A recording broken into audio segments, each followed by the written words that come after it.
Welcome, my friends. I'm pleased to welcome you again to Midnight Stories. Gather around the campfire while I share with you magical adventure stories before sleeping outdoors. Let's embark on a peaceful journey through the serene wilderness and drift off to sleep under the stars. But before that, please consider giving us a like. When I was 20, back in 2018, I went on a backroad camping trip with some friends. There were 5 of us in the group, all buddies from high school. Ryan, Sam, she's like a sister to us, Damien, Roger, and myself, Cam. We'd been on many camping trips before, but this one was very sporadic on account of our schedules finally lining up. So, all of us just saying, let's go on a weekend trip. So that's what we did. We wanted to stay close to home so that not much traveling would be involved, so we ventured into a local forest and set up camp right beside a river. Having our 2 large tents put up and a couple hammocks and camping chairs around our freshly made fire, we were enjoying roasting hot dogs over the fire when we heard a faint clicking from across the river in the bushes. Damien was very adamant, saying it was a type of beetle, so we opted to ignore the clicking. Before long it was dark. Most everyone retired to the tents except me and Sam, because we liked to sleep in the hammocks under the stars. Sam goes to change in the woods, and about 40 seconds later I hear Sam call, "Very funny, who took my clothes?" As she walks out of the woods in the sweatpants and shirt she changed into to sleep, the other guys pop their heads out of the tents and look at her. "What do you mean?" I ask. "Well, they didn't walk off on their own. 1 minute they're on the rock, next they're gone." Sam is visibly upset by this. Us guys look at each other confused. "We really didn't. We wouldn't do that to you. Maybe an animal took off with them," Roger suggests, and Sam huffs. "Well, that's just perfect," she says sarcastically, and walks over to the hammock. The guys mutter to themselves and go back into the tents. I head to my hammock and settle into it, looking up at the sky. Unfortunately, there were no stars on account of it being overcast.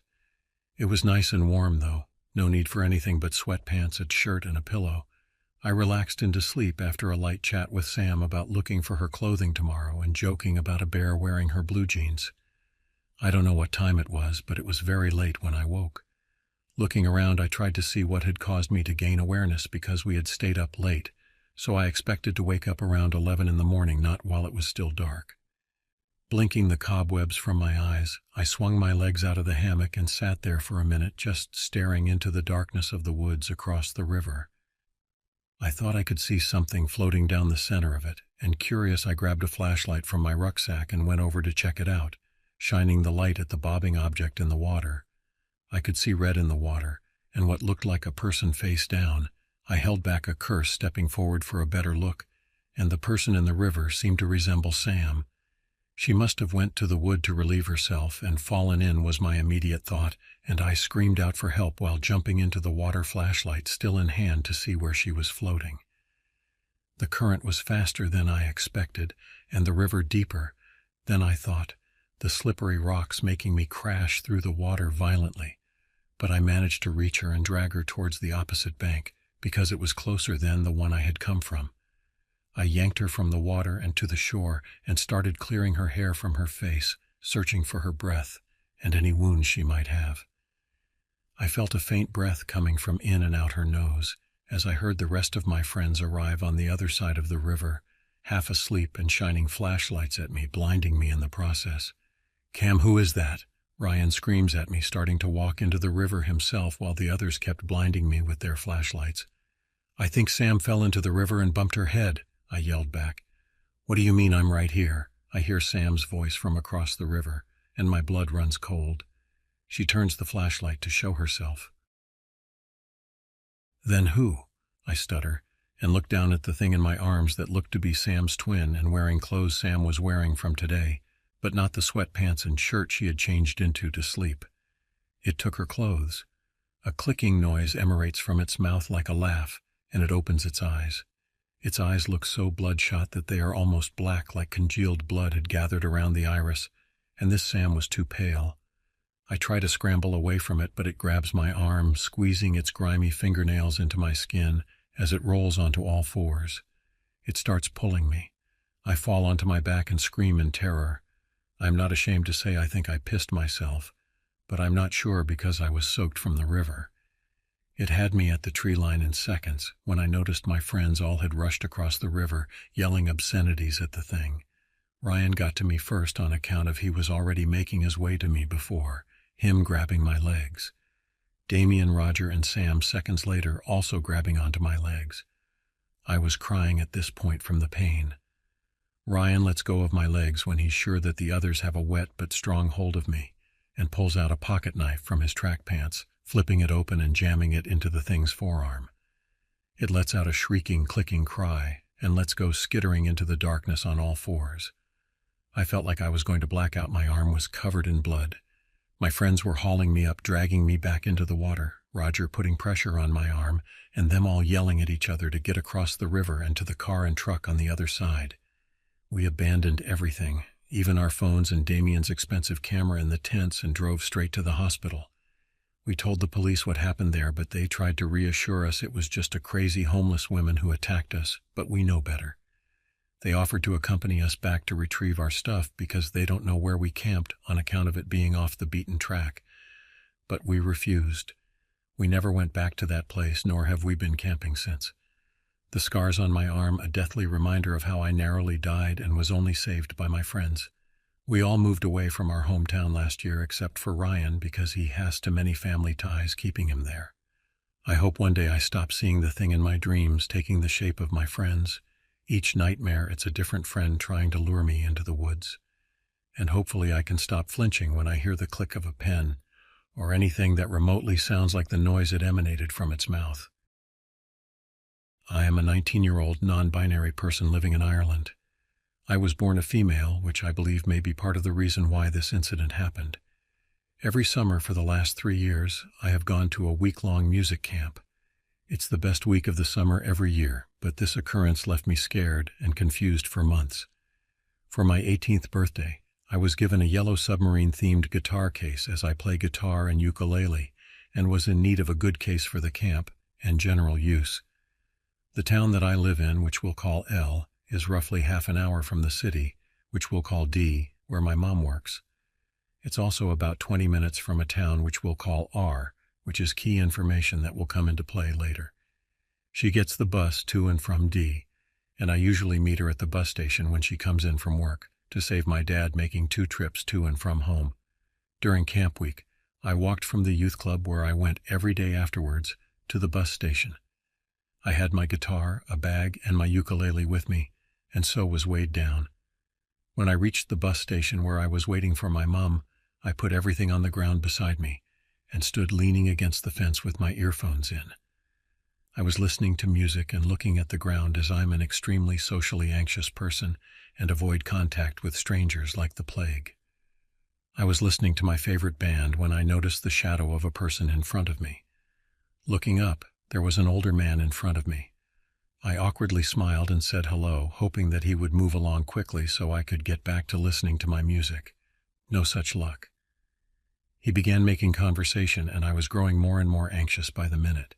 He says, "You like the old music, yes?"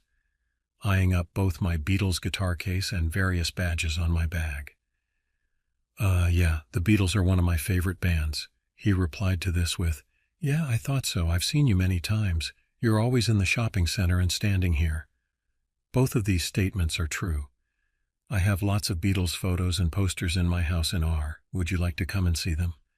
He also tried several times to give me his phone number and to ask for mine, which I, of course, furiously denied doing. I gave him a fake name in case he tried to find me another way when he asked. He told me his name was T and how he lives along the main street in R and all about the collection of Beatles photos that he apparently had and wanted to sell me. As previously mentioned, I'm an extremely anxious person. I was completely terrified by him knowing where I meet my mom and my now ex-boyfriend and other friends, so I simply said, I'll talk to my parents and see what they think. Finally, after me telling him I need to run and buy my bus ticket, and telling him the time as he said he also had a bus to catch, he left. Of course, I didn't have a bus to catch. I picked up all my stuff and went inside the bus station, which meant I could no longer enjoy the July evening sun.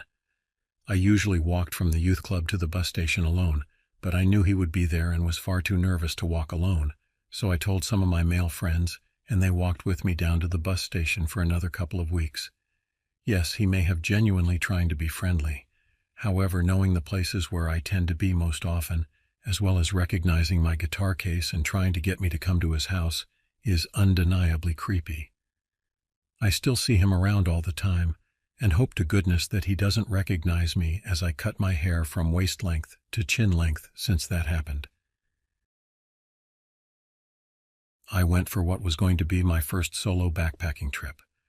I had called ahead to the ranger station to confirm there was a water source near where I planned on camping, and they said there was. I arrived at the trailhead around 6 a.m. on a sunny Tuesday.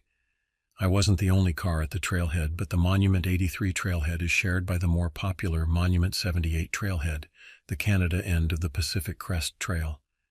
I hoisted on my 35-pound pack and set out on the 9.6-mile hike. Around 6.5 miles in, I passed a creek, but since there would be water at the top, I didn't refill my bottles. The road trail ended and the real trail started. The trail was now much steeper, and I drank more water. I arrived at the Monument 83 fire lookout with just 2 cups of water left and no water source. I walked in several directions, but found nor heard any water. I changed my plans to stay back at the creek after a break at the lookout. I noticed the door to the lookout was open, and I could hear voices from inside.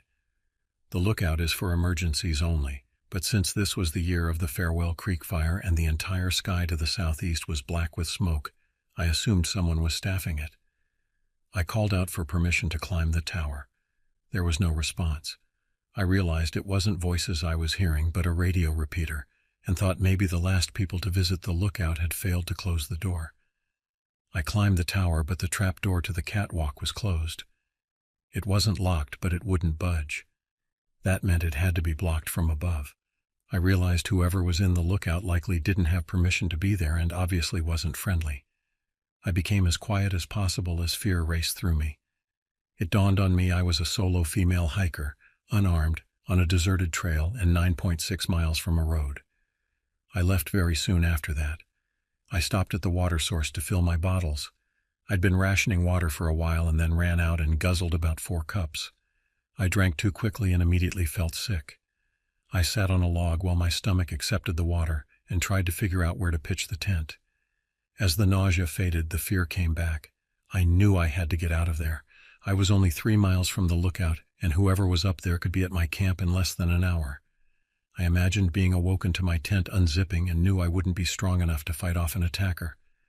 I hiked back to the truck. I ended up hiking 19.2 miles in one day with a full backpack. I stayed at a nearby campground and nursed my silver dollar-sized blisters. I'm not sure anything would have happened to me, but everything about that situation felt off, and I'm glad I trusted my gut.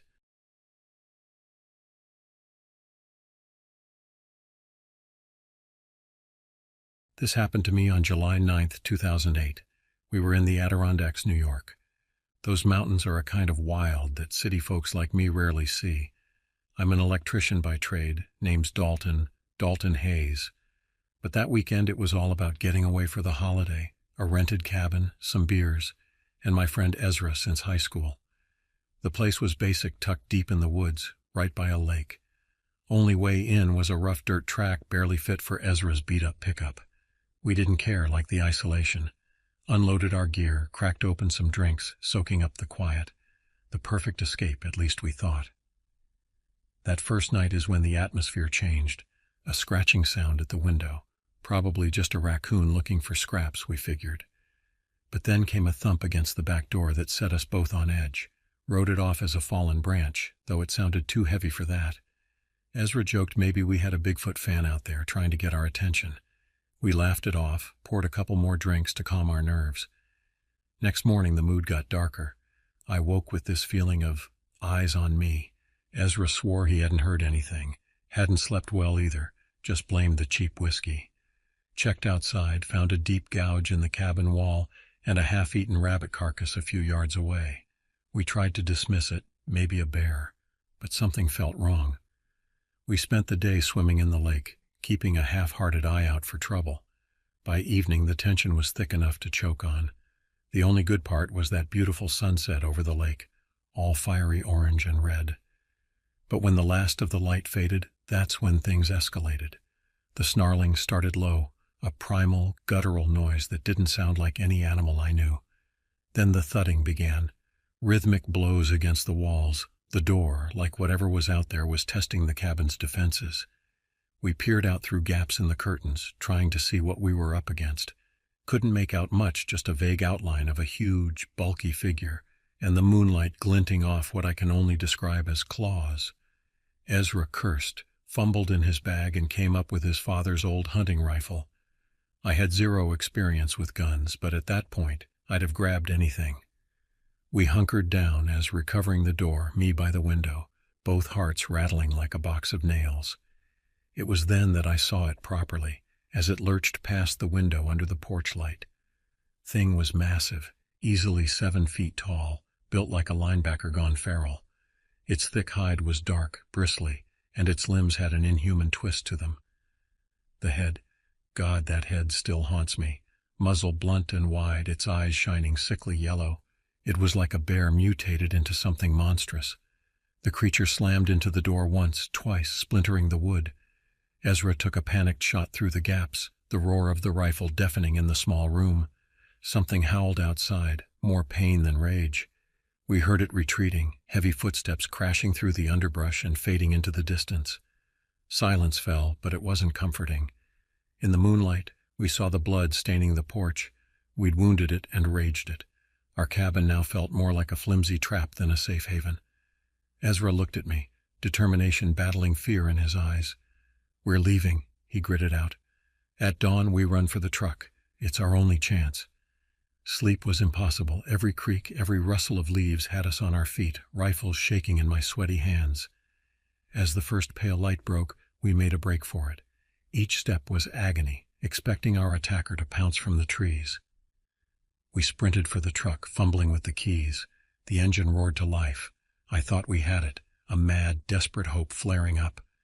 Just as we pulled out onto the track, we heard it, a final enraged bellow from the woods. Then it was there, bursting from the tree line. For a terrifying second, its massive form filled my vision. Ezra slammed on the gas. The truck fishtailed, kicking up dust and gravel. In the rearview mirror, I saw it charging after us, a blur of fury and claws. We hit the main road just as it reached the edge of the forest. It stood there for a moment, silhouetted against the trees, then turned with unnatural speed and disappeared back into its domain. We didn't stop driving until we were miles away, both of us shaking, barely able to speak. Back in town, we told the cops some vague story about a bear attack. They were dubious, but what else could we do? Nobody would believe the truth about that thing in the woods. Ezra swore he'd never return to the Adirondacks, sold off his father's rifle, drank himself stupid for weeks after. I didn't blame him. Some experiences, they etch themselves into your very soul. It's been years now, but the memory of that weekend lingers like a cold shadow. I haven't been back to our remote cabin since. City lights and noise suit me just fine these days. And every time I read a story about some crazy creature sighting, a flicker of recognition runs through me, because I know deep down that there are things in the wild places, things the world hasn't yet named. And God help you if they decide to name you instead.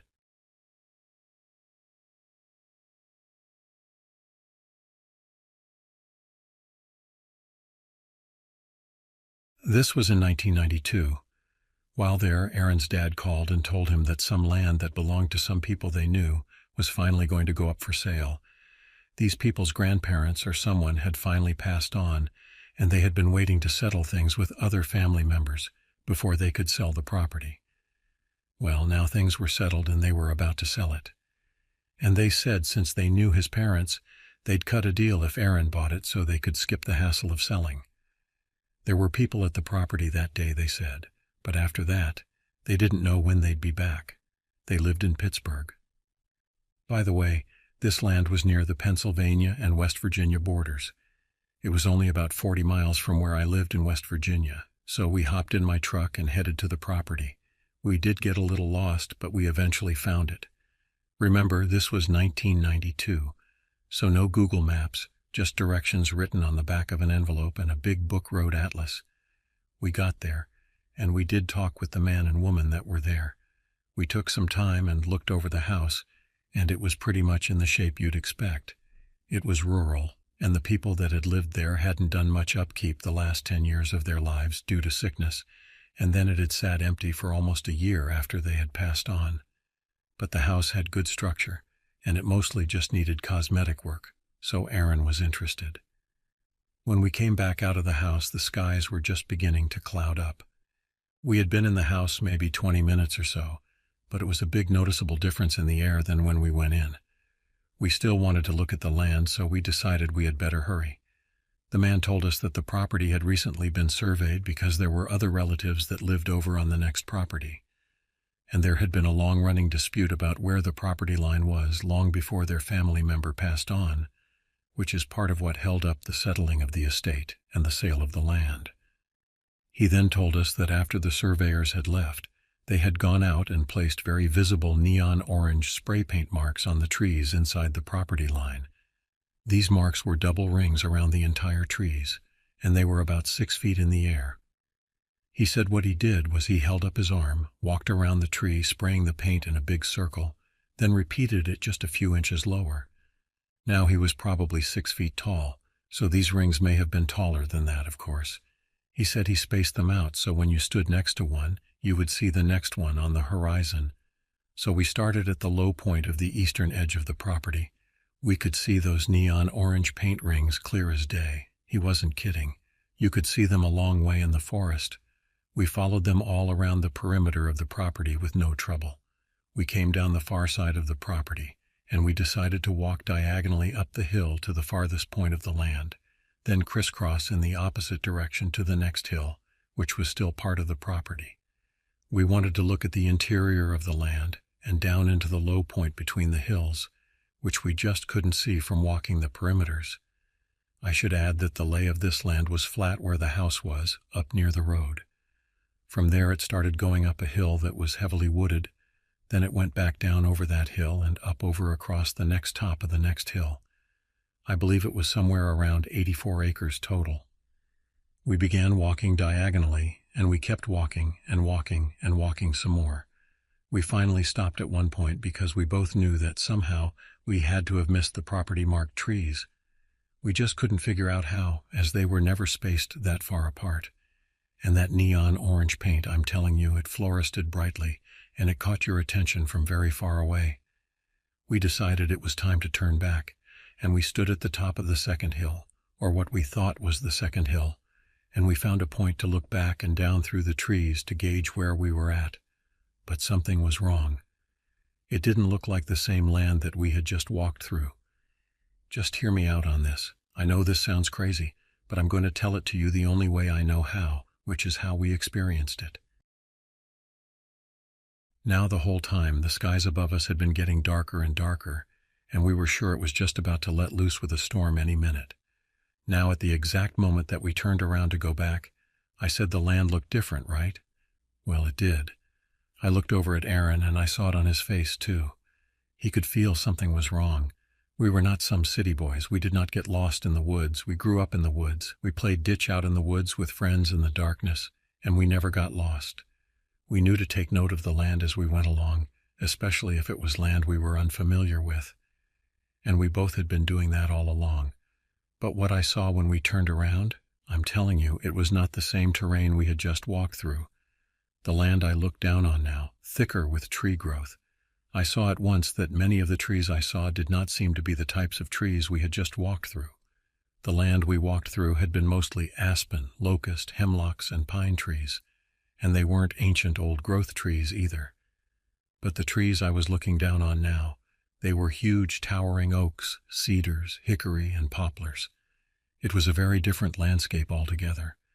I tried to chalk it up to maybe I was tired, and maybe I had just misidentified every single tree that we had walked by on our way up to that point. But when I looked back at the trees down that hill, and up through the necks that I could see, back the way that should have been where we came from, well, I'm telling you, as I did that, when I turned, it felt like I was in some kind of an electrical storm, as if all the hair over me stood up, like it did when you were a kid and you ran too fast on the carpet. Remember that? Static electricity. That's what it felt like. Now, neither of us said anything, which now looking back I find strange. because we both have admitted we both felt something right then. Instead, we just started walking. The air. Well, the air also started feeling more humid and warm as we started walking. Then there were a few bursts of very cold breezes. They would just come out of nowhere. In our area in West Virginia, well, that means we have a mean storm about to hit. When you have that warm, humid air clashing with cold air, that's the perfect recipe for dangerous weather. I mentioned it to Aaron and he said, so we started hot-footing it on down the hill. We weren't going diagonal anymore. We just went straight down. We planned to make a straight beeline. We figured wherever we bottomed out, we should be able to follow the next hill up and over and down to the house. But that didn't happen. When we got to where it bottomed out, so to speak, we suddenly walked into an open break in the tree canopy overhead. And suddenly there was sun, a lot of it. There was an open area right in front of us, maybe 100 feet wide between the tree canopies. In the middle of that area was a thin stream. It was maybe 2 or 3 feet wide, and it was very shallow. But the area there showed signs that that stream was often much bigger. There were mossy rocks and dried muddy flats stretching 15 or 20 feet out, on both sides of the water. I looked left and right, and the stream ran as far as I could see in both directions. Now this made no sense. Given the path that we had taken, we would have had to cross this stream at some point on our diagonal once we came down from the first hill. Now Aaron and I talked about it. Then we decided that the only explanation for this was, well, the stream must have stopped somewhere along the way, or maybe it withered down to a little tiny trickle, and we stepped right over it, not knowing. What else could we think? That was reasonable and rational. So we decided to walk along the stream in the direction that had us heading back to the point that we would have crossed it at some point. Now we knew from the sun we were going in the right direction. We walked up the stream 100 yards or so, and suddenly we saw some shapes up ahead. By the way, the stream had gotten noticeably wider by that point, and seemed to be even wider up in the distance. We stopped when we saw those shapes. They were about 30 yards ahead of us on the side of the stream. There were 3 different shapes that I could see. They were very dark. Then I saw a fur covered. Aaron and I gave each other a look, and then he nodded over to the right, and I nodded yes back. We had been hunting together since we were boys, so I knew what that meant. Get out of sight over there. I could hold down a few branches of the bush that I was now behind, and I could look at an angle down the stream so I could see better. I was fully expecting the shapes that we saw to be bears. I mean, it wouldn't be the first time that we'd walked right up on some black bears out there in the woods, and from this distance we figured if we gave it a wide berth and went behind them, we could just continue on. That was the plan. It had worked before, and we had nothing with us but our pocket knives. We just came out to look at some land, and we just jumped up and took off right at the last second. So we had to be very careful while we were out there. The whole while we could hear little bitty splashes and some other noises coming from down the stream. When we stopped and really listened and started to look, me and Aaron just looked at each other like saying, "What the heck? No, can't be. Those dark furry things were no more bears than I am." The 3 shapes were, I believed at the time, a small family. Then I suddenly saw there was actually a 4th one I had not seen. It was very small, and it was sitting on the other side of one of the larger ones that was sitting on the side of the stream. There was also a very large one. I took it to be the male. It was sitting behind the group. It was sitting on its haunches, maybe 10 feet away from them along the stream. It seemed to be keeping watch over them. The other large one I took to be a female, and I did see proof of that, but it was sitting sideways on its hip at the edge of the stream.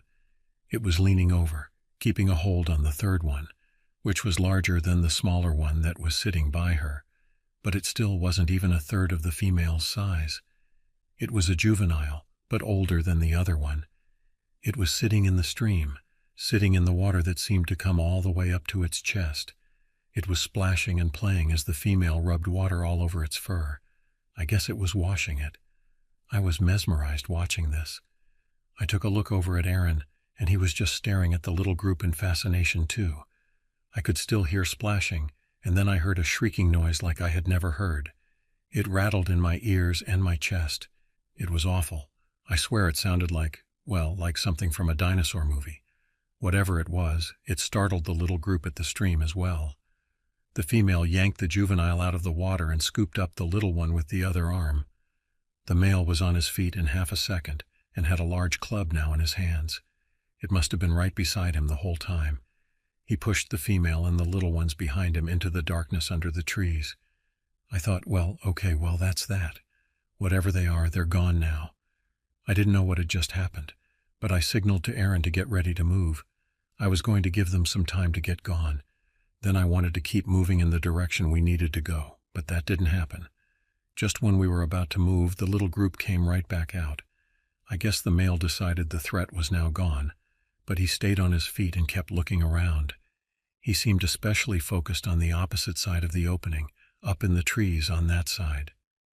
So here's the thing that will really be hard for you to believe. I knew and yet didn't know exactly what they were. I remember thinking, wow, they're Bigfoots. At the same time, I remember having no reaction to thinking that. At that second, they were just another obstacle to getting out of, well, whatever predicament we were in. And to be clear, I knew we were in some kind of predicament, I just didn't know what. I'm still not sure I know what, but we'll get to that. The juvenile hopped right back into the stream and kept dunking itself in the water.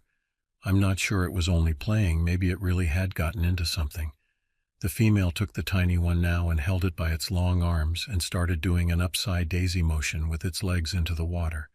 The baby did not like that and started to make some noise. The female yanked it up and held it up close to her face and then covered its mouth with her hand. I heard it try to make some more noise, but it was muffled. In a second it was quiet and had quit struggling. For just a moment I thought she had killed it, but then she held it out by the arms again and did the same dunking motion into the string. She only dunked it into about the waist. It seemed to me that she was mostly trying to bathe its little bottom. It had probably made some messes. I watched this, fascinated, all the while not reacting to it. And the thing was, I knew I should have been reacting to it, but it felt like I was in a catatonic state or some kind of shock. I was aware of how incredible all of this was, but I was not acting accordingly. I know, it doesn't make sense to me either, but that's how it was. So this goes on for maybe 2 or 3 more minutes, and then the male steps forward and I hear a weird sound, like a voice. It was deep and gruff. It might have been speaking, or it might have just been making some kind of noise. I only heard the sound of it from that distance, not what it distinctly was, if you can make that distinction. Then the female pulled the littlest one out of the water, and it wrapped itself around her and then held on to her fur. At the same time, the other juvenile also got out of the stream. And of course, where did they start walking? That's right down the stream area, right towards us. At this point, we really couldn't move. We would definitely be seen. And if we didn't move, we might be seen, and we might not be seen. I hoped their eyesight would go right over us as they walked. I held my breath as they walked, ever closer and closer. The male was on point, and his gaze was going everywhere. At about 20 feet from us, the male slowed down and then came to a stop. Oh crap, I thought. In a second he made a beeline right for where we were. It all happened so fast I almost didn't have time to react, but it's a good thing I did. He came down on the bush that was hiding us with that huge club, barely missing me, and he only missed because I had rolled sideways and away when I saw it coming. There was all kinds of scrabbling and noises as the male started searching the bush, and we were scrambling out, trying to get on our feet. I had just gotten to my feet and was about to run when I heard Aaron pitifully screech, "No, no, no." I turned to look, and the male had Aaron's arm with one hand, and the other hand had the club held high, about to hit him. Aaron was begging and pleading. I watched as the male's face went through a slideshow of different expressions. I think he was confused. It was like he had never seen a human before. All I could do was watch as the male pulled Aaron closer and sniffed him. It sounds like a simple thing, but it was chilling to watch and hear. I was only 5 or 6 feet from them. That male could have just as easily grabbed me if he dropped his club, and he wouldn't have needed a club to kill us. The male drew long, deep breaths on Aaron's scent. Then he looked right into Aaron's face, only inches away. By then Aaron had stopped begging. He knew it was futile, and he was sure he was about to die no matter what. The male suddenly let go of Aaron's arm and then quickly grabbed a handful of Aaron's shirt so fast I hardly saw it. The male was feeling the material and he looked puzzled. He pulled the material away from Aaron's chest and seemed alarmed when it was able to do so, but he still didn't let Aaron go. I had been watching the male's face the whole time, and it was all the things people say.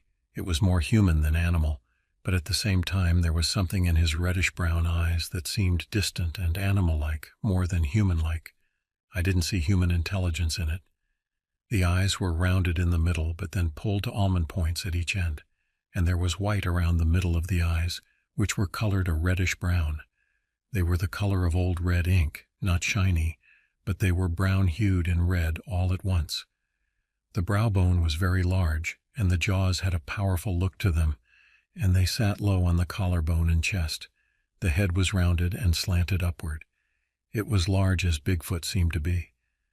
I'm sitting here looking at the height of the ceiling in my office, which is in the older part of the house. I know it's an 8-foot ceiling in here. So I look at that and I imagine the Bigfoot, and it's no stretch for me to say that Bigfoot was over 8 feet tall. The female was shorter, perhaps the 7-foot range, but both were wide across the chest. The male was incredibly muscular, but the female had her own set of muscles to be sure. Either way, I wouldn't have wanted to tangle with either of them, not even for a thumb wrestling match. Again, all of this is classic Bigfoot description, I know. I've read hundreds of people's encounters and probably listened to hundreds more online, and I just can't find a better way to tell you what they looked like. Oh, there was one other thing I noticed that I've never heard anyone else say. I noticed that there was something moving in spots on its fur. Lice, maybe? Do gorillas and apes and other primates get lice or fleas? I don't know, maybe it was fleas. But I saw the fur on its face move at times when it held still, and I don't mean from muscles under the fur. Now, the longer the male held Aaron, the more I was sure we were not getting out of this alive. I was trying desperately to think of what to do, but what can you do? We didn't have any kind of weapon. The male had stopped looking at Aaron's shirt and was now staring him dead in the face just inches away. By then Aaron was so scared he had squeezed his eyes shut, resigned to whatever fate was to come. And I don't blame him. You've heard the expression of being saved by the bell, right? Well, this time we were saved by the shriek. It was the same chest-rattling, ear-splitting shriek we had heard earlier, as it echoed down the stream area. The alarm that came to the male's face was clear. He dropped Aaron like a potato, and then pushed the rest of his little group past us deeper into the woods. The female gave us a glance as she stepped past us. I saw the face of the little one that was clutching her fur. Its eyes were wide with fear, as were the other juvenile, who kept looking over their shoulder back to the stream. Whatever was making that sound had to be pretty bad to make them run. I no more thought that than I swear. It felt like the ground was shuddering, like something large was walking. Overhead I heard animals skittering, shrieking, and running from the treetops. I saw small animals jump from tree to tree. What kind of animals were those, I wondered. They sure weren't squirrels. And I thought I knew all the animals in West Virginia. Then strangely the thought came. I wasn't so sure I was in West Virginia anymore. My self-preservation kicked in, and I helped Aaron up, and we started running. Not exactly behind the Bigfoot group, but in that direction, veering further over another way. I remember as I ran thinking, this isn't happening, this isn't happening. I must have taken a fall while we were out. That's it. I'm hallucinating. I'm going to wake up any minute in the hospital or maybe on the ground with Aaron standing over me calling my name, because there is no way I'm in some kind of time warp with a Bigfoot. And that's exactly what my brain told me. Time warp with a Bigfoot and maybe some dinosaurs running around. There's no way. And yes, my mind actually kept saying that to me over and over. It said, Shaney, old boy, you done walked into a time warp. That's what you did. We ran on for a while, still hearing that shrieking far behind us, but it seemed to be fading as we ran. We were now heading back over what should have been the first hill. Then I had that electrical storm feeling all over again. Then there was suddenly rain coming down on us in torrents. We were slipping, trying to go uphill. I noticed the trees now looked like normal trees, like the kind we had walked in under, not some huge, ancient canopy of trees that were ancient and had never been logged or thinned out. The ground underfoot, even that felt different and smelled different. The wet air with the rain, well, that smelled normal too. Now there was one moment, though, just one moment. right before that last electrical storm feeling, or whatever you want to call it. Right before that moment, I heard a screech above. It was different, though. It was different from what we had left behind. I looked up, and I swear to you, I think I saw an ancient flying thing through the trees. Let's just call it a thunderbird. But you know the creature I mean, don't you? Anyway, when we crested that hill, we came face to face with a tree sporting 2 neon orange rings, so that meant we were nowhere near where we thought we were. So where had we been, or when had we been? When we got back to the house, the man and woman, while they were far gone, we were so shook up. I wasn't sure I was fit to drive us out of there. But I did. Now this is so crazy. I know most people won't believe it. Maybe we didn't go into a time warp, and maybe I didn't really see a thunderbird, and maybe there is a perfectly reasonable explanation for the shrieking animal down by the stream and for the way the ground shook. But we did absolutely see a Bigfoot, and Aaron did come within a hair of getting his brains clubbed out of his head by a huge male Bigfoot. I will swear that to my dying day, and I'll swear it from further beyond. I know I can't explain all of this. I can only tell you what happened as we experienced it. Of course, Aaron did not buy that land. He said they could have given that to him for free, and he would not have signed on the dotted line. We have never been able to figure out how it is we went 2 hills further than the property, or how we could have missed the property marks. Somehow, we did. In the end, I don't have any explanations. I have theories, I have thoughts. I believe that day I did get stuck in a time warp with not 1, but technically 4 Bigfoots. So, make of it whatever you want. I swear to my dying day that's what happened. Signed, Shame.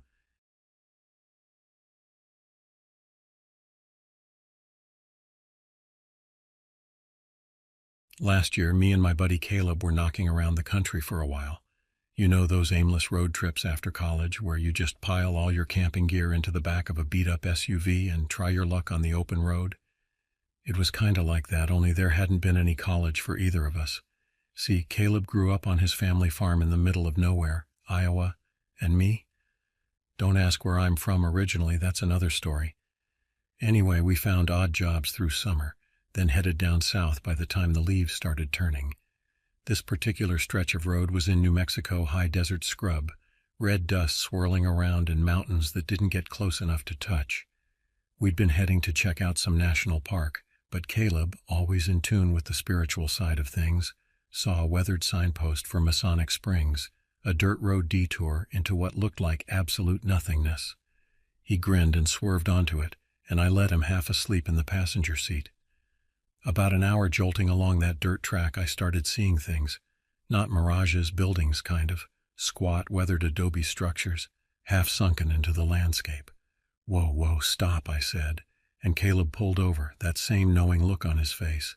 We got out of the truck. The sun was dipping lower, and it was already that eerie desert quiet, like the world held its breath. We wandered over to the nearest of those half-ruins. I touched crumbling sun-baked walls, ran my finger over rough hand-carved symbols, and looked inside what must have been a doorway. It was dark in there, and it smelled odd, like wet fur and something old. I shivered. Come on, Everin, Caleb coaxed, and like an idiot I followed him inside. That was where it started going wrong. Something moved in the deeper shadows faster than anything human, and just before the sun vanished entirely, I caught a glimpse of 2 eyes glowing faintly. Not yellow, but a sort of dull orange. We should have run right then, but you know how it goes in these situations. We stood frozen for what felt like a lifetime. Caleb swore low. What the hell is that thing? It stepped closer, a hulking shape like a man, but hunched, furred, with a muzzle too long for any dog I knew. I could smell it clearer now, like moldy meat with a tinge of something burnt. It lunged, making a sound that was almost a growl, but not quite. I screamed, Caleb yelled, and we bolted. We scrambled through the ruined building out into the dusk. The thing was close behind, its breathing ragged and harsh, those paws hitting the dirt with a dull thudding sound. Caleb was shouting, Everin, faster, this way. I think I saw something. He veered to the right, and I trusted him, ran as if my life depended on it, which it did. I had a quick glimpse of a low cave entrance half concealed by a tumble of rocks. Didn't think, just dived in, scrabbling on my hands and knees over the gritty floor. Behind me I heard Caleb swear, and then a wet thump followed by a shriek that cut off way too soon. I kept crawling even as tears streaked down my face. I couldn't go back. That thing was... A hand grabbed my ankle, rough and powerful. I kicked wildly, sobbing, and then managed to twist, squeezing through a crevice just as a clawed paw swiped down where my leg had been seconds before. I didn't stop scrambling until I felt a crack beneath me, and I was tumbling out of the far side of the cave's opening landing in a tangle of prickly bushes and dust. I didn't see or hear the thing pursue me. Maybe it couldn't fit out the crevice. Maybe it had found something else. I scrambled to my feet, ran on blind instinct towards where Caleb's truck should be. I found it by moonlight somehow, got in, hands shaking too bad to put the keys in the ignition, but finally roaring off down the dirt track, back towards the highway, and then, well, I guess I kept driving, still do sometimes. Can't stay in one place for too long, don't much like the dark either. The first rays of dawn found me sprawled on the roadside, probably 20 miles from where Caleb's truck had broken down at last. I was covered in dust, shaking, maybe in shock, but the memory, that orange-eyed thing, the unnatural howl that was not Caleb, kept me moving. Flagged down a trucker, told some blurry half-truth about a wrecked car, and he got me as far as the next town. From there, well, it's like they say. Some folks survive stuff like that, carry on. Not the same as before, but they make it work. I found a cash-in-hand job at a diner in that town, kept my head down. At night, though, I'd lie awake in my rented room with the shades drawn, and I'd see it. That slick fur, the twitching muzzle, those damn eyes. 6 months passed like that. Then one afternoon a stranger walked into the diner. Tall guy, weathered face, quiet intensity about him. He ordered coffee, settled into a booth, and I swear his eyes locked with mine for a beat too long. Turns out his name was Elias, and he was a hunter. Not that normal outdoorsman kind, but, well, the other kind. The kind that townsfolk only whisper about. He didn't beat around the bush. "I reckon I know what you saw out there," he said, his voice low and rumbling. "Folks call them different names, but where you been there's an old word for it. Skinwalker." He went on, explained it calmly, like we were discussing the weather. Skinwalkers. They ain't just stories to scare kids. They're real and they're out there. Elias had some theories. Twisted people making themselves into something not human, not animal. He had ways to track them. Weapons, knowledge, and most importantly, he had a score to settle with these things. He looked right at me, and what he saw must have been someone ready to be broken by guilt and terror. You want to stop those things? Make them pay for what they did? I took a shuddering breath, and even then I wasn't sure if I'd said yes out loud, but he saw it in my eyes. Next couple of years, that's another story entirely. How to set a trap, and how to face down those things in the dark when the normal rules of the world don't apply anymore. It wasn't easy. One time in the Arizona desert, we cornered one. I never want to smell that wet fur and burning scent again, or hear those growls. But we got it. And another a few months later in the deep woods of Washington State. Each time Elias swore it would be the last one, but we both knew it wasn't true. There's always more out there in the shadows. So I still hit the road sometimes. I got an old camper van now, and I keep a shotgun under the mattress. I check out small towns, the lonely places, and if I hear talk about people vanishing strange tracks, a lurking fear folks can't quite name, well, I stick around, keep my ears open. I figure it's the least I owe to Caleb to all the others.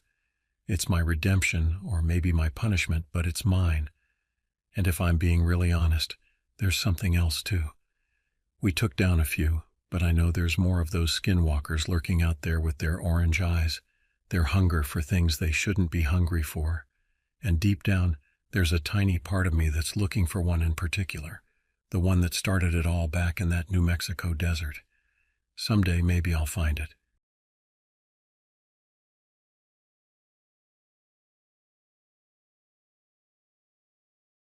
The 11th of June, 1955. So there I was, trekking through the Gila wilderness in New Mexico. Some folks head to the beach for vacation. Me, I head for the hills. Always been a sucker for a good trail. The crunch of gravel under my boots, the smell of pine needles sharp in my nose. This time, though, the trail took a turn I wasn't expecting. a turn that still makes my gut clench when I think about it. Day 3 of my solo hike, sun beating down like a hammer on an anvil. I was sweating like a sinner in church, but the scenery was worth it. Towering ponderosa pines, the occasional flash of a blue jay, the distant rumble of a waterfall, just me, nature, and a granola bar that tasted like cardboard. Life was good. Then I saw it, lying smack in the middle of the trail like someone had dropped it from the sky. A backpack, fancy one too, all high-tech nylon and shiny buckles, looked brand new. I figured some city slicker had overestimated their wilderness skills and dumped their gear. I poked it with my boot, no response, unzipped a pocket, found a wallet, driver's license, credit cards. The name on the ID was Stanley Burdock. Poor bastard probably wouldn't make it far without his supplies.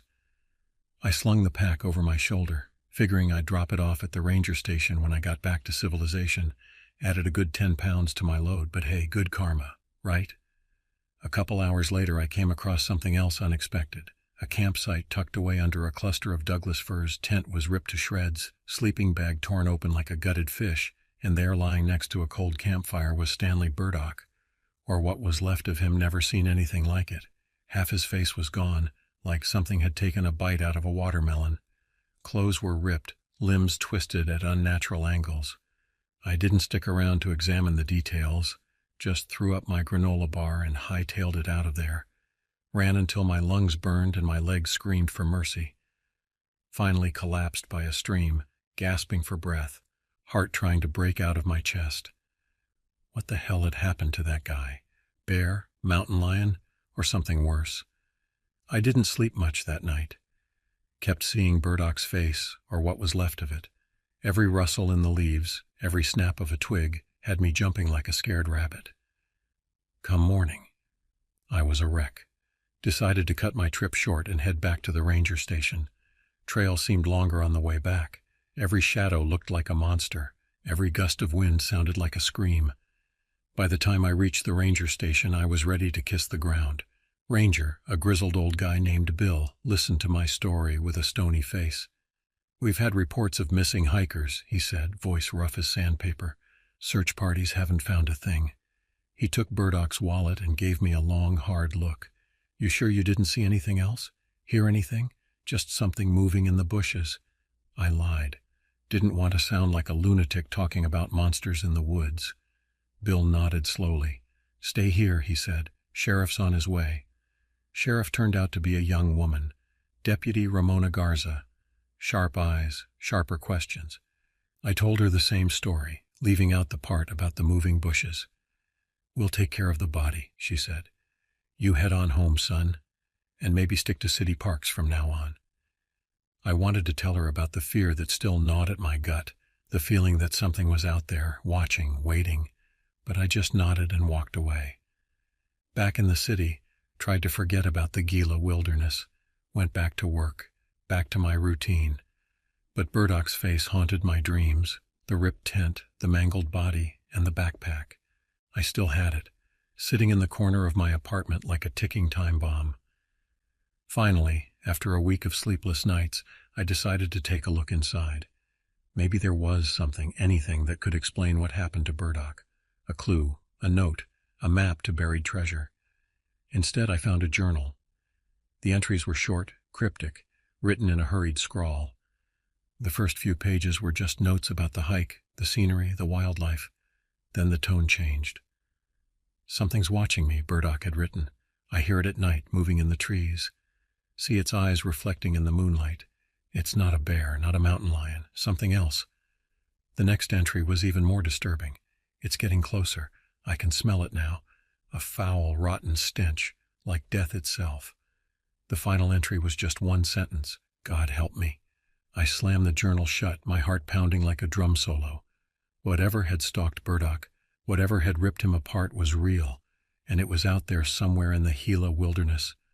Couldn't shake the feeling that I wasn't done with that place, that the wilderness or something in it wasn't done with me. A few weeks later, I found myself driving back to New Mexico. This time, I wasn't alone. I'd reached out to Deputy Garza, told her about the journal, about my suspicions. She was skeptical, but something in my story must have convinced her.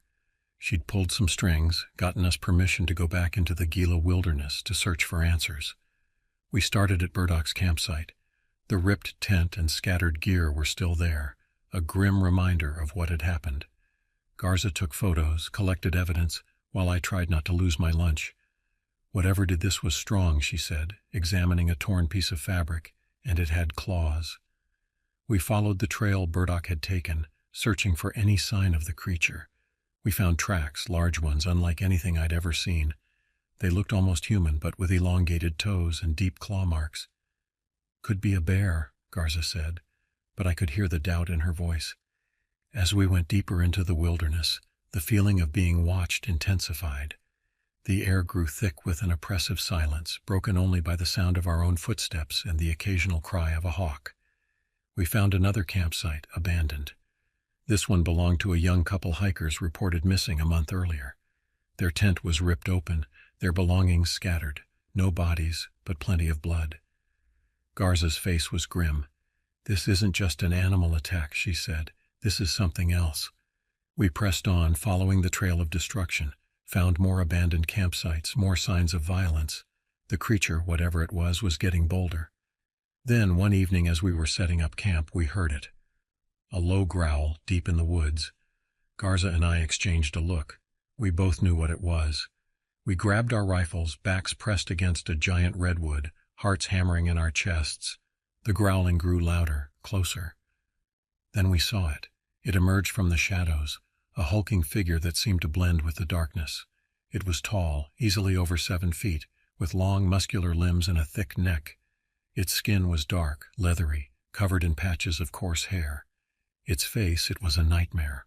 A twisted snout filled with sharp teeth, eyes that glowed with an unnatural light, and a long forked tongue that flicked in and out like a snake's. It let out a deafening roar, a sound that seemed to shake the very ground beneath our feet. Then it charged. We opened fire, the sound of our rifles echoing through the forest. The creature stumbled but kept coming. It was fast, too fast. Garza screamed as it swiped at her with its claws, tearing through her jacket and leaving deep gashes on her arm. She fell back, clutching her wounds. I kept firing, emptying my rifle into the creature's chest. It roared in pain, but still it came. I threw my rifle aside and reached for my hunting knife, the only weapon I had left. The creature lunged, its claws reaching for my throat. I rolled to the side, the claws tearing through my backpack instead.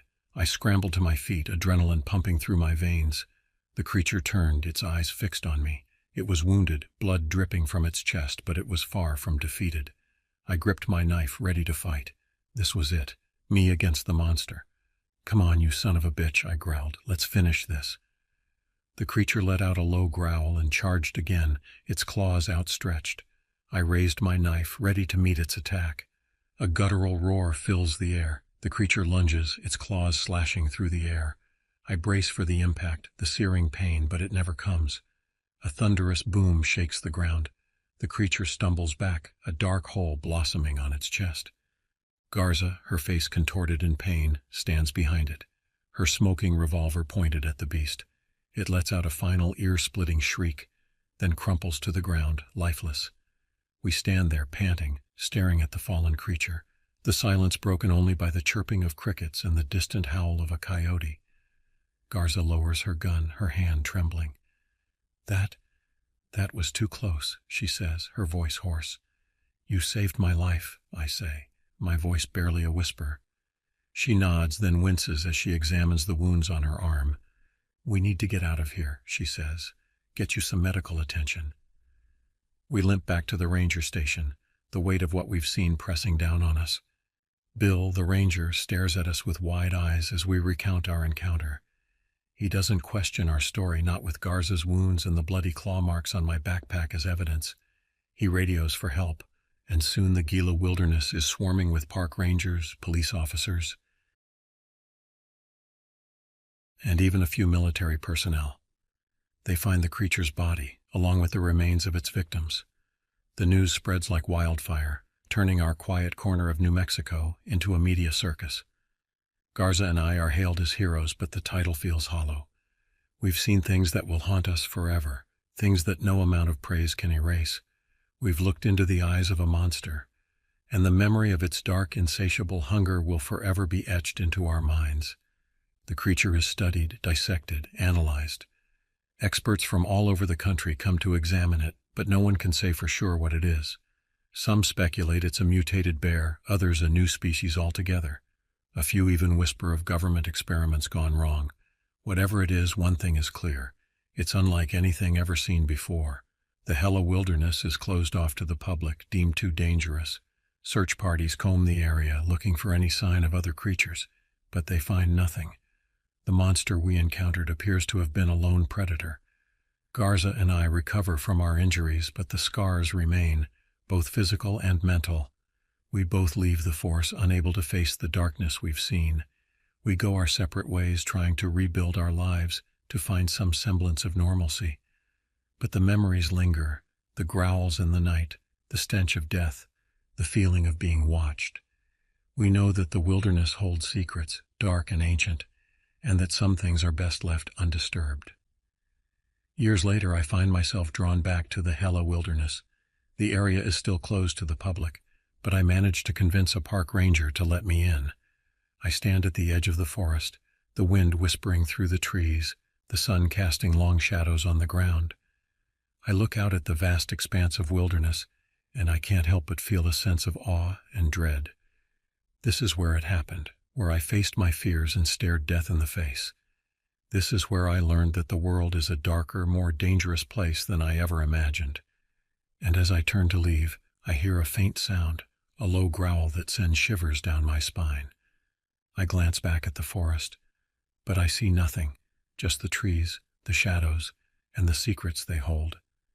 And somewhere, deep in the recesses of my mind, a name surfaces, a name whispered by the wind, a name that evokes both fear and fascination, the Wendigo.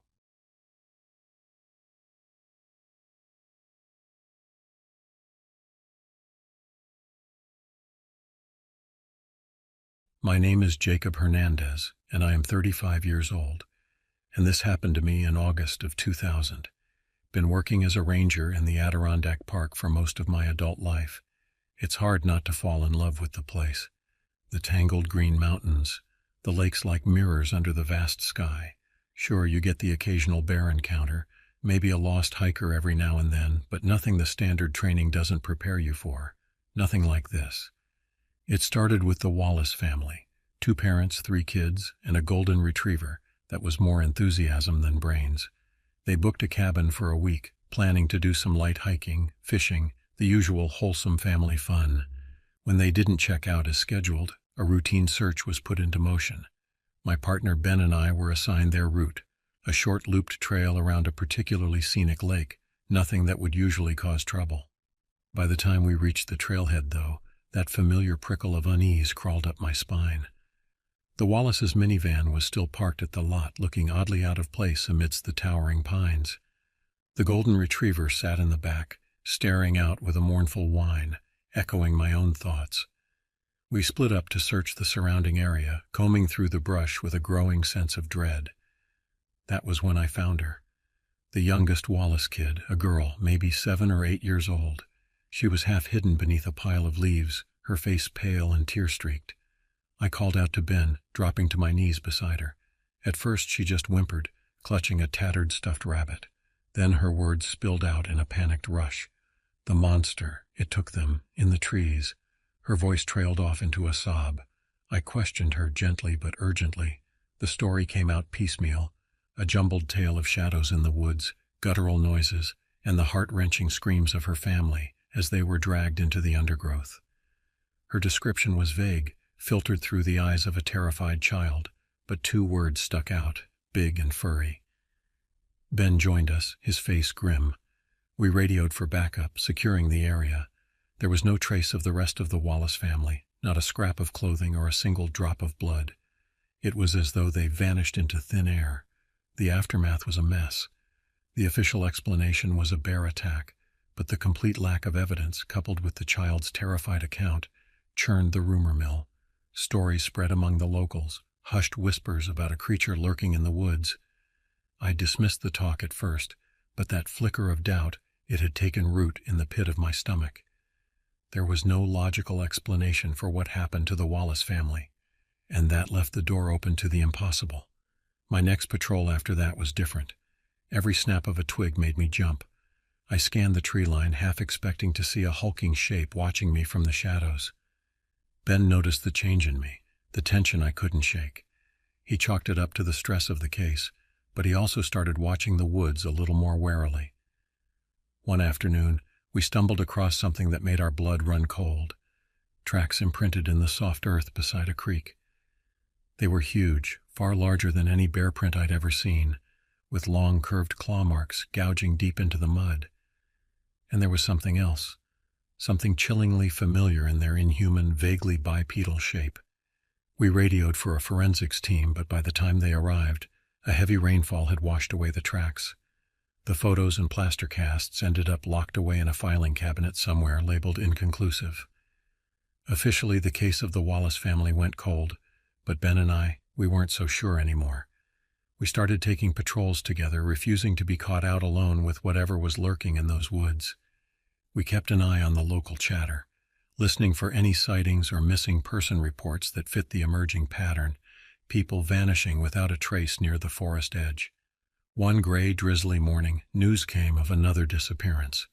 A lone hiker, Joe Carter, an experienced outdoorsman with a penchant for going off trail, hadn't been heard from for days. His old beat-up truck was still parked at a trailhead in a remote section of the park. We were the ones who found him, or at least what was left of him. He was high up in the branches of a massive oak tree, his body mangled and torn as though some impossibly strong animal had pulled him apart. The sight turned my stomach. This wasn't a bear or a mountain lion. This was something different, something brutal and merciless. We reported our findings. Our voices flat and devoid of anything resembling professional detachment. They tried to explain it away, a freak accident. Maybe Joe fell and got caught in the branches, but Ben and we knew.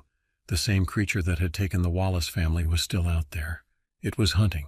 It couldn't go on. Whatever this thing was, it was getting bolder, taking prey closer to populated areas. We filed a report with the higher-ups, outlining every odd case, the unsettling tracks, the whispers, and the growing body count. I think they humored us, or maybe they wrote us off as two rangers traumatized by the Wallace incident. Either way, they denied our request for additional resources and a full-scale search. No creature, no threat, no action. We decided to take matters into our own hands. Armed with hunting rifles and a cold, desperate fury, Ben and I went back into the woods. We followed the fragmented trail of disappearances, mapping out a rough perimeter for the creature's territory. The deeper we went, the more the forest felt oppressive.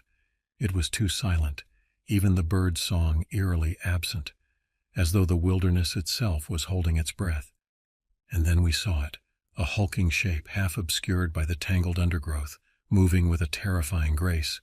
It dwarfed the surrounding trees, a monstrous silhouette of ragged fur and gleaming yellow eyes. For a frozen second we could only stare, our minds grappling with the sheer scale and impossible reality of this thing. "Snap out of it," Ben hissed, and his voice cut through my shock. The creature was stalking towards us, a low growl rumbling deep in its chest. We raised our rifles, but my hands trembled. This was no animal I recognized.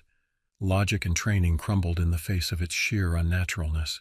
It lunged, a blur of claws, teeth, and rage. Ben fired first, his bullet finding purchase with a solid thunk. The creature roared, a bone-chilling sound that sent shivers down my spine. I fired too, more out of panic than precision, but the shot seemed to have little effect. It faltered, but only for a moment. Then it was on us. Ben was my shield. I saw him grapple with the creature, his rifle knocked aside. His scream was short, cut abruptly as the creature's massive claws slammed into him, sending his body flying like a rag doll.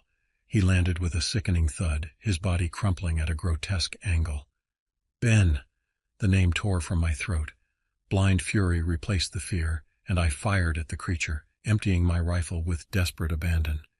It finally crumpled to the ground, its guttural growls fading into ragged gasps. I stumbled over to Ben.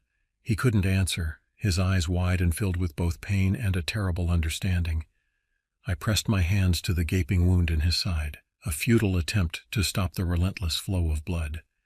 He let out a strangled laugh, then coughed, crimson flecking his lips.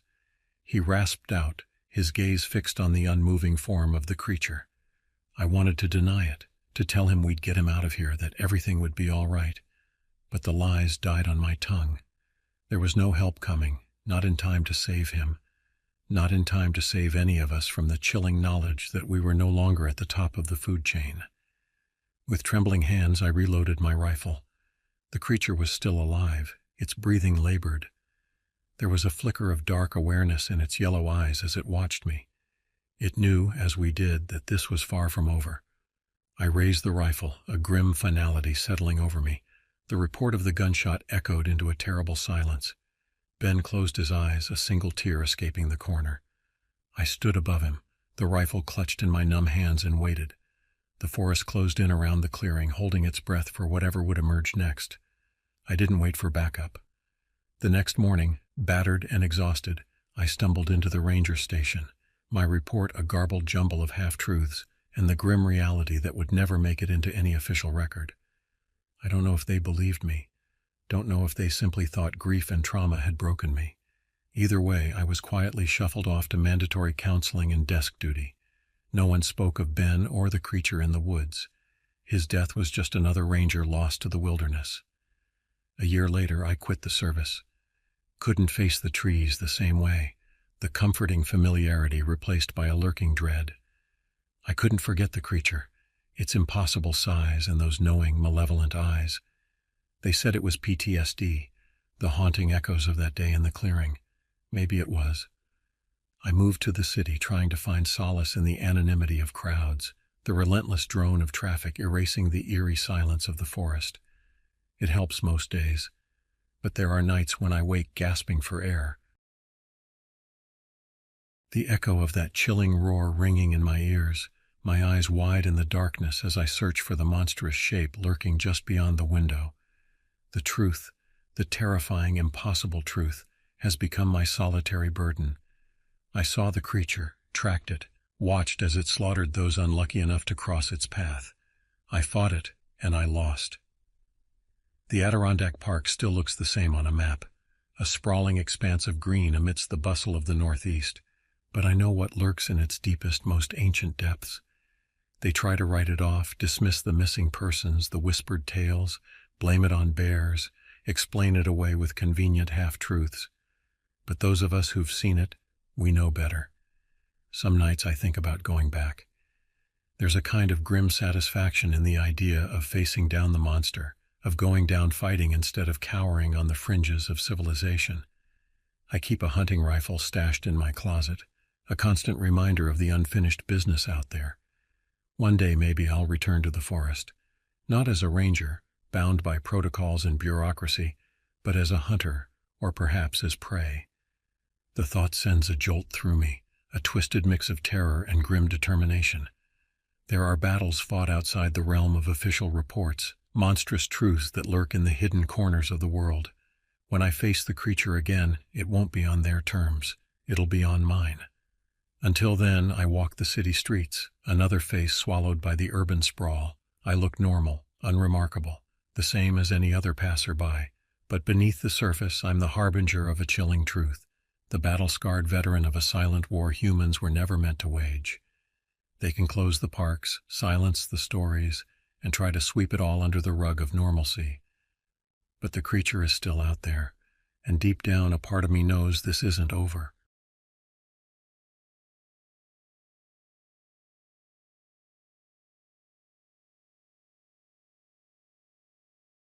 When you live in the remote forests of the Pacific Northwest, every creak of the wood and rustle of leaves has a story to tell.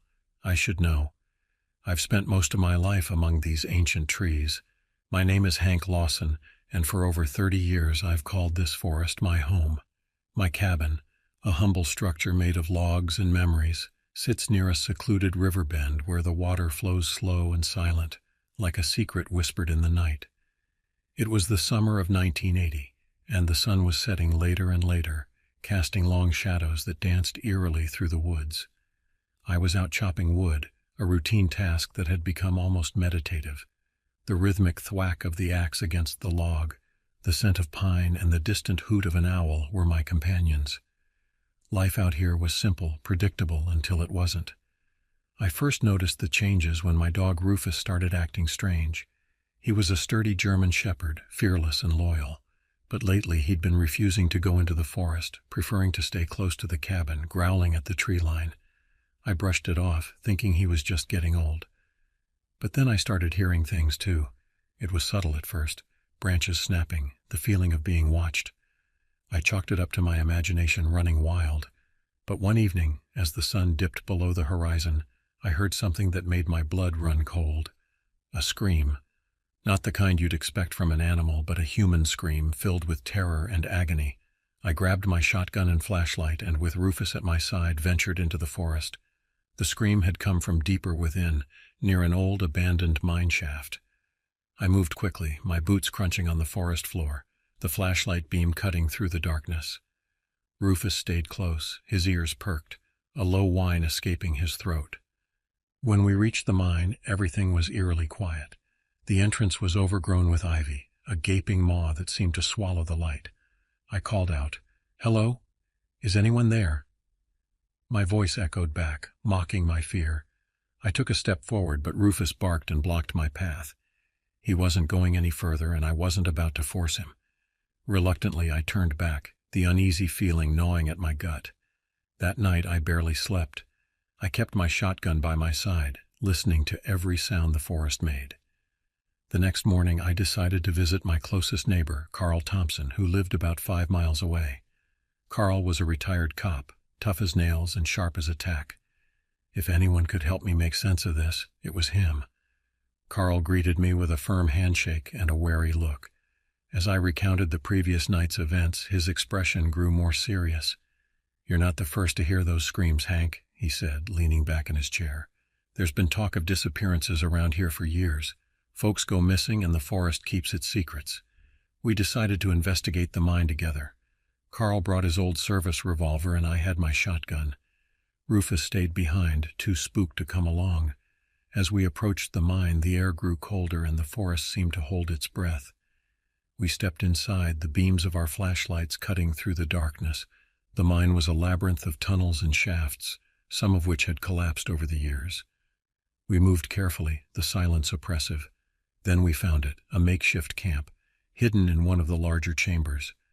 There were signs of recent activity, a half-eaten meal, a sleeping bag, and scattered belongings, but no people.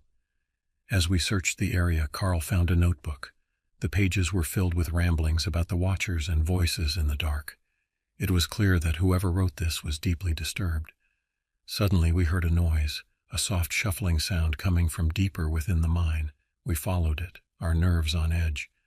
We found her huddled in a corner, a young woman, dirty and disheveled. She looked up at us with wide, terrified eyes. "Please help me," she whispered. Her name was Emily, and she'd been missing for weeks. She told us about a man who had taken her, a man who believed the forest spoke to him, commanding him to cleanse the land of intruders. As we led Emily out of the mine, I felt a mix of relief and dread. We had found her, but the man who took her was still out there. Carl and I agreed to keep watch that night. Emily stayed at my cabin, too traumatized to talk much. We contacted the local sheriff, but out here it could take hours for anyone to arrive. As the fire crackled in the hearth and Emily slept fitfully on the couch, I heard it again, the scream. This time it was closer. Carl and I grabbed our guns and stepped outside. The forest was alive with movement, shadows flitting between the trees. We followed the sound, our hearts pounding. We found him near the river bend, a gaunt figure muttering to himself, his eyes wild and unfocused. He didn't seem to notice us at first, but when he did, his face twisted into a snarl. "You don't belong here," he hissed. "The forest demands a sacrifice." Carl raised his revolver. "It's over. Let the girl go." The man lunged at us with a knife and Carl fired. The shot echoed through the trees and the man crumpled to the ground, his eyes staring blankly at the sky. As the adrenaline faded, I felt a profound sadness. This was a man driven mad by isolation and his delusions. A tragic end to a tragic life. When the sheriff arrived, we handed over Emily and recounted the events. They found more evidence in the mine, confirming Emily's story. The man had been a local hermit, living off the grid for years, slowly losing his grip on reality. The notebook detailed his descent into madness, fueled by a belief that the forest was a living entity demanding blood. Emily was reunited with her family, and the story made the local news. But out here in the remote forests, life returned to its quiet routine. Rufus regained his confidence, and the forest seemed to breathe a sigh of relief. I still think about that summer, the screams in the night, and the madness that drove a man to unspeakable acts. The forest holds many secrets, some best left undisturbed. But one thing is certain. I'll never forget the look in that man's eyes, the desperation, the madness, and I'll always wonder what other secrets these woods are hiding, just beyond the edge of the light. It's been almost 30 years since that summer, and the memory still haunts me. Sometimes when the wind rustles the leaves just right, I can almost hear the echoes of that scream. A reminder that even in the heart of the wilderness, darkness can find a way in.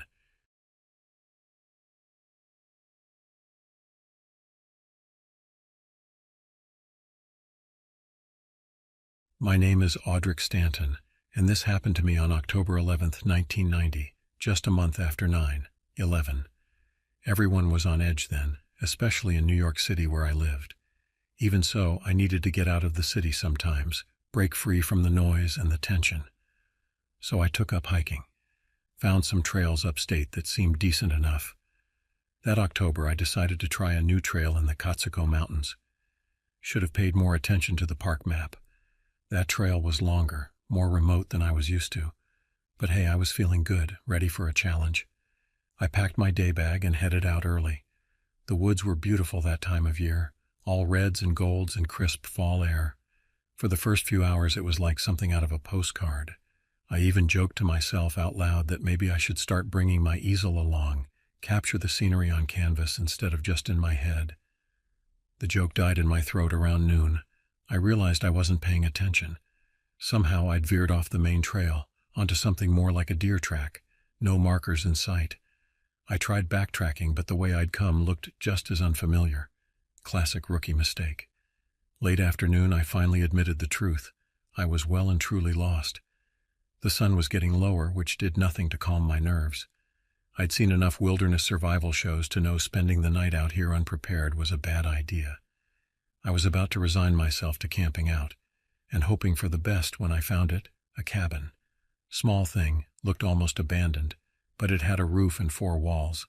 That was better than the base of a tree any day. I approached with caution. The place looked like it hadn't seen human life in ages. Maybe trappers stayed here decades back, but not recently. I pushed the door open. It creaked ominously. The inside was a single room, dusty bare, a cot in one corner, a wood-burning stove in another, a table, a couple of rickety chairs, and a stack of firewood. I closed the door behind me and breathed a sigh of relief. Crude, but it would do for the night. I dropped my bag and made a quick inspection of the cabin. The windows were small but intact. The roof didn't seem to be leaking. It would be a tight squeeze, but I could build a fire in the stove to take off the nighttime chill. The firewood was dry enough, and I managed to get a decent blaze going with some paper and twigs from my pack. It crackled happily, filling the room with warmth and a flickering orange glow. I collapsed on the cot with a sigh. Not a 5-star resort, but it was starting to feel almost homey. I dug out some beef jerky and a water bottle from my bag. Dinner wasn't fancy, but I was hungry enough not to care. It was while I was eating that I heard it, a scratching sound coming from under the cot. I froze, one bite of jerky halfway to my mouth. I listened, heart pounding. There it was again. A soft screech-scratch against the dirt floor, like something was trying to burrow its way out or in. I lowered myself to the floor cautiously, peering into the dark space beneath the cot. Couldn't see a damn thing. Firelight didn't reach that far. I grabbed a half-burned log from the stove and extended it like a torch. For a second, nothing. Then a flash of movement. 2 eyes glinted at me, reflecting the firelight. They were yellow, slit pupils in the darkness. Some small animal, I told myself. A raccoon, maybe? But as I watched, a shape began to emerge from the shadows. A furry body too long for a raccoon, thick, powerful legs. It moved towards the firelight, cautious but not afraid. It was then that I got a good look at it, and my blood ran cold. This was no animal I recognized. The head was oversized, the snout too long and pointed. Teeth glinted in the firelight, way too many teeth. It stood low to the ground, its posture both canine and feline. And the eyes, those damn yellow eyes, burned with an intelligence I'd never seen in an animal before. I'd heard stories, rumors of strange creatures in the deep woods, things people only saw out of the corner of their eye, never long enough to be sure. I'd always dismissed them, tall tales told around campfires. But looking at this thing, I didn't dismiss them so easily anymore. The creature lowered its head and let out a low growl. I scrambled back. Heart pounding against my ribs, it was sizing me up, deciding if I was prey. My eyes fell on the rifle. It was leaning against the wall by the door. I didn't know much about guns, but my dad had taken me to a shooting range once or twice. If I could get to it, maybe I had a chance. The creature watched me, its head tilting to the side. It seemed almost I took a slow, hesitant step towards the door. The creature tensed, muscles rippling under its mangy fur. I took another step, then another, closer to the rifle, closer to possible salvation. Just when I thought I might reach it, the creature lunged. I barely had time to register its speed before it was on me. It knocked me to the floor, its weight crushing my chest. I gasped for breath, clawing uselessly at its fur. The creature opened its jaws, revealing rows of needle-sharp teeth. Hot, foul breath washed over my face. I closed my eyes, waiting for the killing bite. It never came. Instead, the creature whined and its weight shifted. I opened my eyes and saw why. I had managed by sheer luck to grab onto its collar, a faded, chewed-up length of leather, probably its only link to a domestic past. The creature roared in fury and tried to shake me off. I held on for dear life. The collar seemed to be choking it, or at least causing it discomfort. It snapped and twisted, but I wouldn't let go. The struggle seemed to last hours. The cabin spun around me, the fire roaring in my ears, my lungs burning for air. I was dimly aware of the rifle lying just out of reach, but I couldn't go for it. All I could do was hold on to that damn collar. And then, as suddenly as it started, it was over. The creature slumped to the ground, choking and gasping. I released the collar and scrambled away, still coughing and wheezing. The creature twitched a few times, its yellow eyes fixing on me with what looked almost like hatred. Then it was still. I don't know how long I sat there, shaking and trying to catch my breath. I didn't dare move, didn't dare look away from the creature's body in case it was faking. The shadows in the cabin seemed to shift and flicker, all hinting at more monstrous shapes lurking just outside my sight. Finally, my heart slowed enough to think. I had to get out of there, but leaving meant going past the creature's corpse. The idea of touching that thing made my stomach turn. Still, it was that or spend the night trapped in the cabin with it. I grabbed the rifle, my hands shaking, loaded it with fumbling fingers. I don't know what good I thought it would do. Even if the first shot hadn't killed the creature, I didn't trust my aim for a second. I took a deep breath, gripped the rifle tight, and rushed past the body. I didn't look at it, just focused on the sliver of moonlight coming through the open doorway. I burst outside, slamming the door shut behind me. I didn't stop running until I found the main trail. By then the moon was high in the sky, a cold, uncaring eye casting long shadows across the forest floor. I stumbled and limped my way back to the trailhead, my body aching with fatigue and cuts and bruises. I found my car and collapsed in the driver's seat, too exhausted to even turn on the engine. Slept there, right in the parking lot, until the first rays of dawn broke through the trees. In the harsh light of the morning, it was almost tempting to dismiss the whole thing as a bad dream. But the scratches on my arms and the torn-up cabin told a different story. I never went back to those woods, sold my hiking gear when I got home. These days, my idea of getting close to nature is walking through Central Park. Maybe I'll even take up painting. I think I've got a pretty good idea for my first landscape.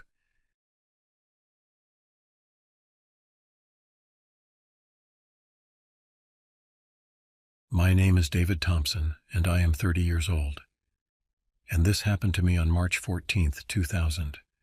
Funny how you can go through life thinking you've seen it all, done it all, only to find yourself face to face with something that makes you question everything you thought you knew. I was a ranger in Yosemite, had been for almost 20 years, seen bears, rescued lost hikers, even had a run-in with a mountain lion once. But nothing, and I mean nothing, could have prepared me for what I encountered that spring. It started with a call, a missing hiker, a young woman out on the mist trail. Not unusual. People got lost all the time. I took the call, checked my gear, and headed out. The mist trail, beautiful as it was, could be treacherous, steep, slick with spray from the falls. Easy to lose your footing. I figured she'd just taken a wrong turn, maybe sprained an ankle. Found her pack first, lying near the base of Vernal Fall. Neat, like she'd set it down carefully. No sign of a struggle. Then I saw the first drops of blood, bright red, splattered on the granite. My stomach clenched. This wasn't a sprained ankle. I followed the trail of blood, heart pounding in my chest. It led away from the trail, deeper into the woods. The trees grew thick, sunlight barely filtering through the canopy. I drew my gun, the metal cold against my palm. There, a clearing, and in the center a sight that turned my blood to ice, the woman, or what was left of her, mangled, torn apart, like some animal had gotten to her. But no animal I knew of could do that. The smell, God, the smell, like rotten meat mixed with something else, something metallic and cloying. I called for backup, my voice shaky. This wasn't just a missing hiker. This was something else entirely, something I didn't understand. Days turned into weeks. More hikers went missing. Same trail, same gruesome scene. The park closed the mist trail, but it didn't matter. Whatever was out there was smart. It found its way around the closures, picking off hikers on other trails, always leaving the same horrific calling card. The press got wind of it, called it the Yosemite Ripper. Tourists stayed away. The park was a ghost town. We set traps, brought in dogs, even had the FBI take a look. Nothing. No tracks, no hair, no DNA. Then, one night I saw it. I was on patrol, alone, flashlight cutting through the darkness. A shape moved in the shadows at the edge of the beam, tall, too tall to be human, thin, gaunt, with long limbs that seemed to bend at unnatural angles. Its skin, it wasn't skin at all, more like kitten. Hard, shiny, black as night, and the eyes, those eyes huge, reflecting the light of my flashlight like a cat's. They locked onto me, and I felt a primal terror, a fear that burrowed deep into my bones. I fired, emptied the whole clip. It didn't flinch, just stood there watching me. Then it turned and melted back into the darkness. I knew then we were dealing with something beyond our comprehension, something ancient, something evil. The next morning I quit. Couldn't stay not after seeing that thing, but I couldn't leave it behind either. Those people, the missing hikers, they deserve justice.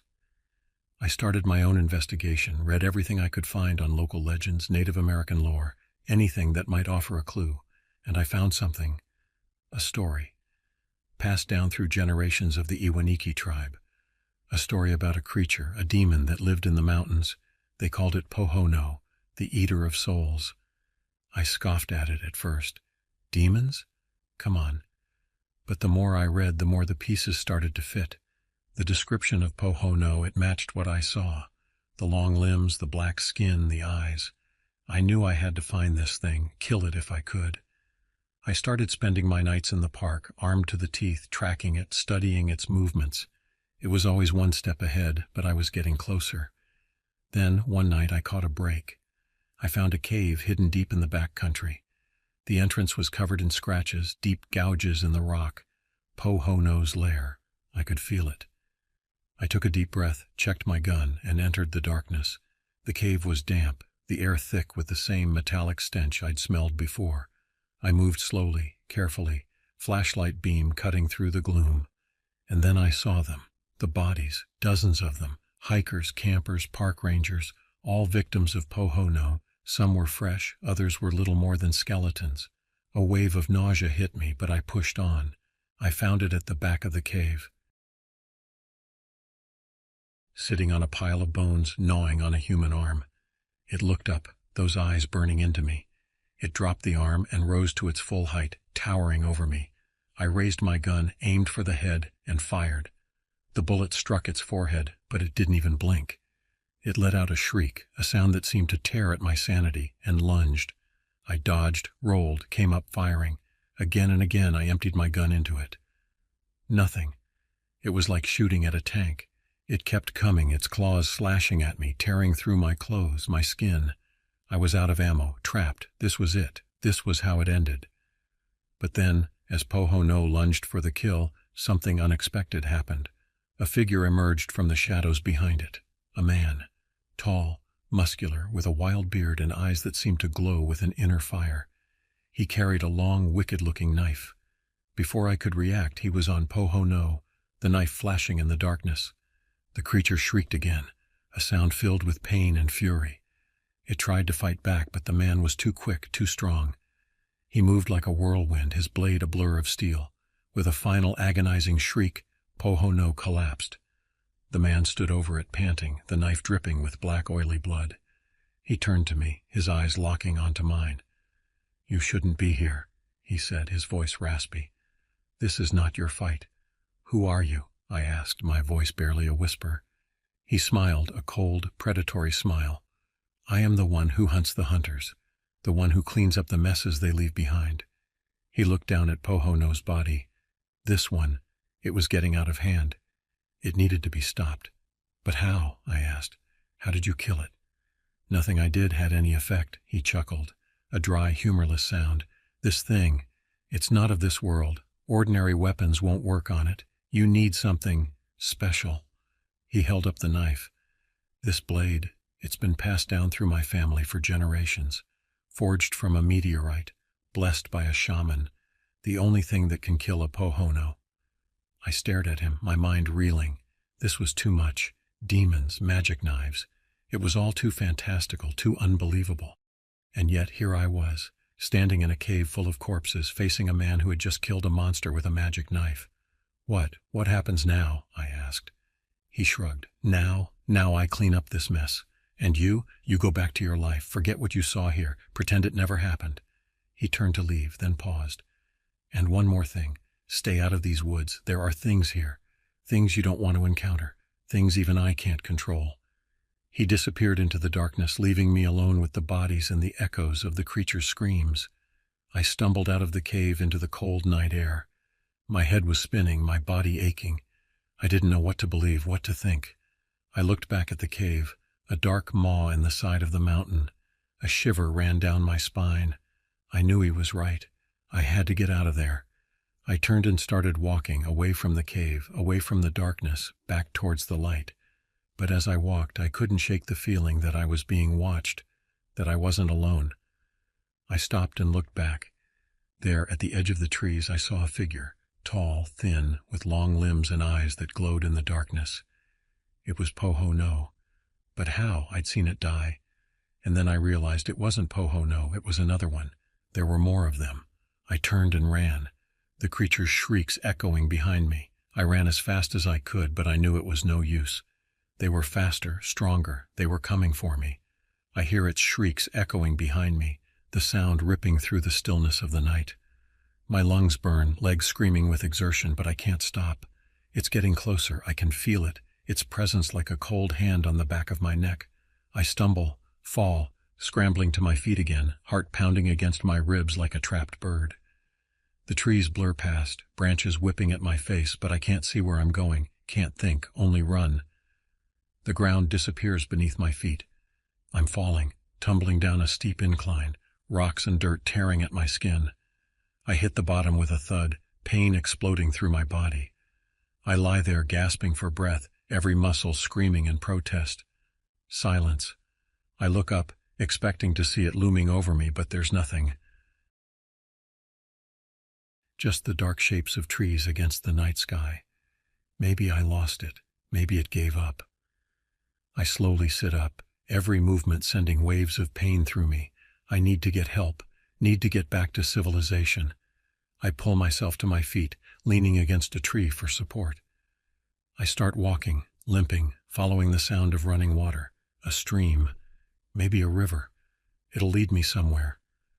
Hours pass. The sky begins to lighten, casting an eerie glow over the forest.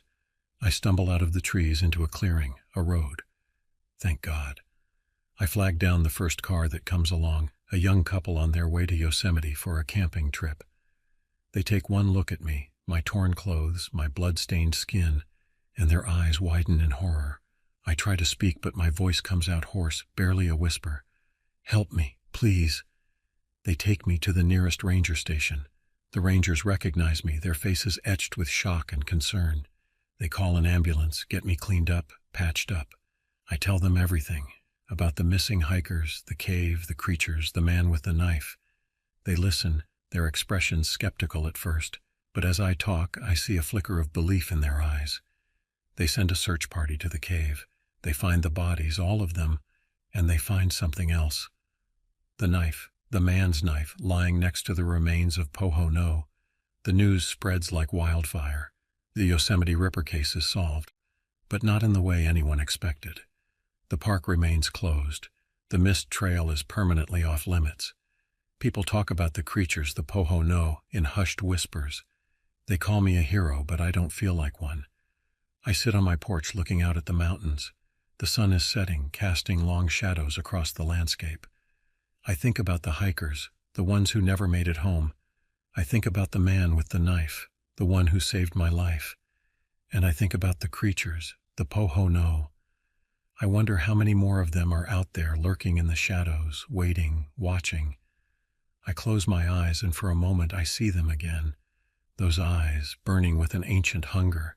And I know with a certainty that chills me to the bone that this is not over. I never returned to Yosemite. Couldn't. The memories were too much. I moved to a small town in Arizona, got a job at a hardware store, tried to live a normal life. But I never forgot what I saw in those mountains. The nightmares still come. The shrieks, the smell, the eyes. And sometimes when I'm alone at night, I think I hear them, whispering my name, calling me back to the darkness. I know they're still out there, waiting, and I know one day they'll come for me and I'll be ready. I pull out the old box from under my bed, the one I keep hidden, away from prying eyes. I open it, and there it is, the knife, the man's knife. I run my fingers over the cold, smooth metal. It feels heavy in my hand, like a promise of vengeance, a promise of death. I grip the knife tightly, and a smile spreads across my face. Let them come. I'm not afraid anymore. I'm the hunter now, and they're the prey. Come on, you sons of bitches, I whisper into the darkness. Come and get me. The wind whispers through the trees, carrying the sound of my words away into the night. And somewhere in the distance I hear a shriek, a familiar shriek, a shriek that sends a shiver down my spine, a shriek that tells me I'm not alone. They're coming. I stand up, the knife held firmly in my hand. I walk towards the sound, my heart pounding with a mixture of fear and excitement. I'm ready. Let the hunt begin.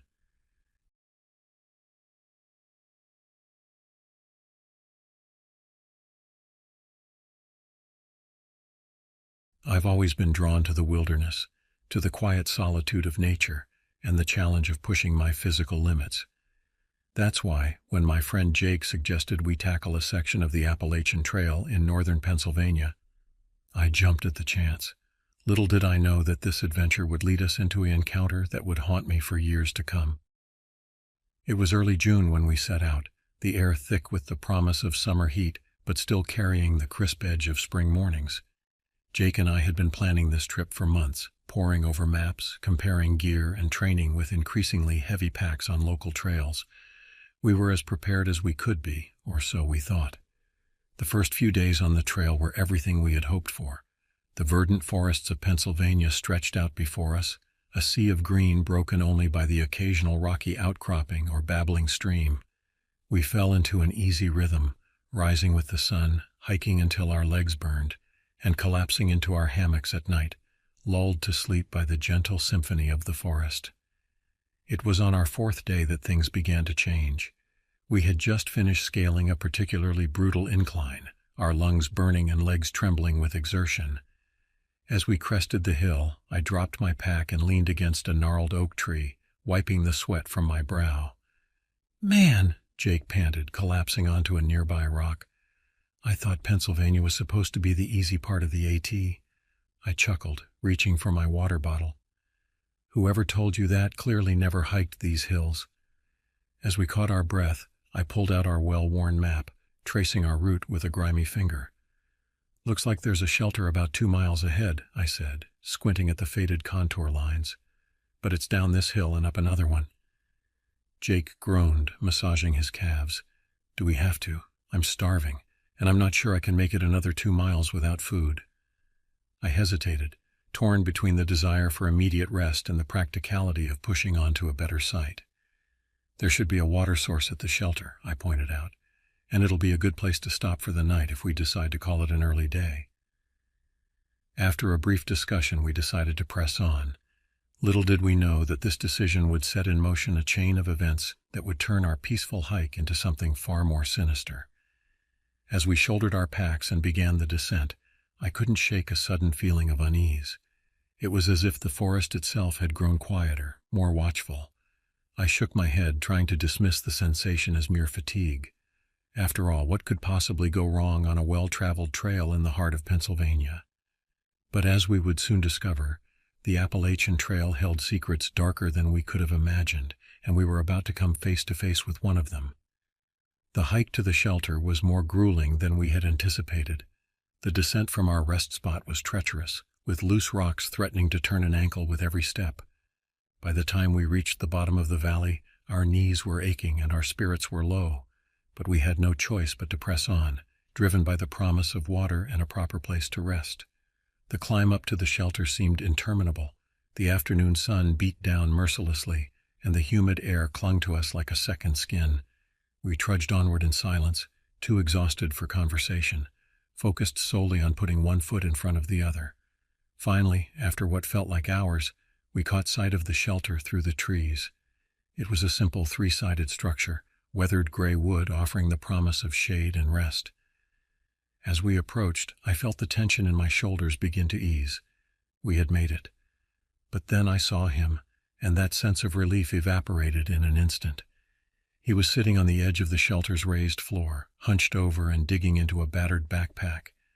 At first glance, he could have been any other hiker, but something about him immediately set my nerves on edge. Maybe it was the way his clothes seemed ill-fitting and out of place for a long-distance hike, or the furtive, almost desperate way he was rooting through his bag. As we drew closer, I could see he was fishing for crumbs at the bottom of an empty Fritos bag, licking his fingers with an intensity that spoke of more than just hunger. Jake and I exchanged a glance, a silent communication born of years of friendship. We both sensed that something was off about this stranger. "Hey there," I called out, trying to keep my voice casual. "Mind if we join you?" The man's head snapped up, and for a moment I caught a glimpse of something wild and frightened in his eyes, before he quickly looked away. He grunted something that might have been assent, and we cautiously approached the shelter. As we set down our packs, I tried to get a better look at our companion. He was older than us, probably in his late 40s, with a scraggly beard and hair that looked like it hadn't seen shampoo in weeks. His clothes were a mismatched assortment of hiking gear and what looked like everyday streetwear, all of it stained and worn. "You backpacking or just out for a day hike?" I asked, trying to make conversation as Jake and I began unpacking our lunch. The man muttered backpacking without looking up, still intent on his empty chip bag. Jake, always the more outgoing of the two of us, pressed on. "Cool. Are you section hiking or doing a through hike?" At this, the stranger finally looked up, his brow furrowed in confusion. I'm just hiking through," he said, his voice rough as if from disuse. Something about his response set off alarm bells in my head. Any experienced hiker on the Appalachian Trail would know the difference between section hiking and through hiking.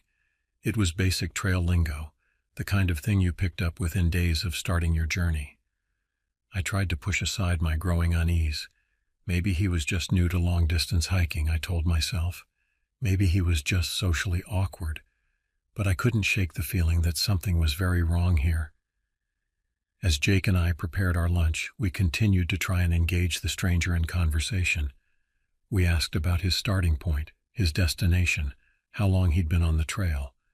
Each question was met with vague, evasive answers that only deepened the mystery. Finally, after a particularly long and uncomfortable silence, The man abruptly stood up. "I gotta go," he announced, hastily shoving his meager belongings into his backpack. As he prepared to leave, I remembered one last question. "Hey, what's your trail name?" I asked. "We'll keep an eye out for you in the shelter logs." The man froze, his back to us. When he turned, there was a strange, almost panicked look in his eyes. "Trail name?" he repeated, as if the concept was entirely foreign to him. Jake and I exchanged another glance. Every Appalachian trail hiker had a trail name, a nickname given to them by fellow hikers or chosen for themselves. It was as much a part of trail culture as leave-no-trace principles or trail magic. "Yeah, Jake explained, his voice careful. "The name you go by on the trail. Most hikers have one." "Oh, right," the man said, his eyes darting between us. It's Hatchet." As he said this, I noticed for the first time the small axe hanging from his belt. It wasn't a hatchet at all, but a pack axe, the kind used for splitting small logs for campfires. The obvious lie made my skin crawl. Without another word, Hatchet shouldered his pack and hurried away, disappearing down the trail with a speed that belied his earlier lethargy. As soon as he was out of earshot, Jake turned to me, his face pale. "Did that seem weird to you?" he asked. I nodded, my appetite suddenly gone. "Very weird," I agreed. "Something's not right with that guy." We finished our lunch in uneasy silence, both of us jumping at every snapping twig or rustling leaf. The peaceful serenity of the trail had been shattered, replaced by a creeping sense of danger that seemed to lurk in every shadow. As we packed up to continue our hike, I couldn't shake the feeling that our encounter with Hatchet was far from over. Little did I know how right I was, and how much danger we were truly in. The rest of our day's hike was tense and quiet. Jake and I pushed on, both of us eager to put as much distance as possible between ourselves and the strange man we had encountered at the shelter. We barely spoke, lost in our own thoughts and constantly scanning the trail behind us, half expecting to see Hatchet lurking in the shadows. As dusk began to fall, we reached our planned camping spot for the night. It was a small clearing just off the main trail, sheltered by a stand of towering hemlocks. Under normal circumstances, it would have been idyllic. But now, with the memory of our unsettling encounter still fresh, every rustling leaf and creaking branch seemed ominous. We set up camp with practiced efficiency, stringing our hammocks between sturdy trees and preparing a small fire.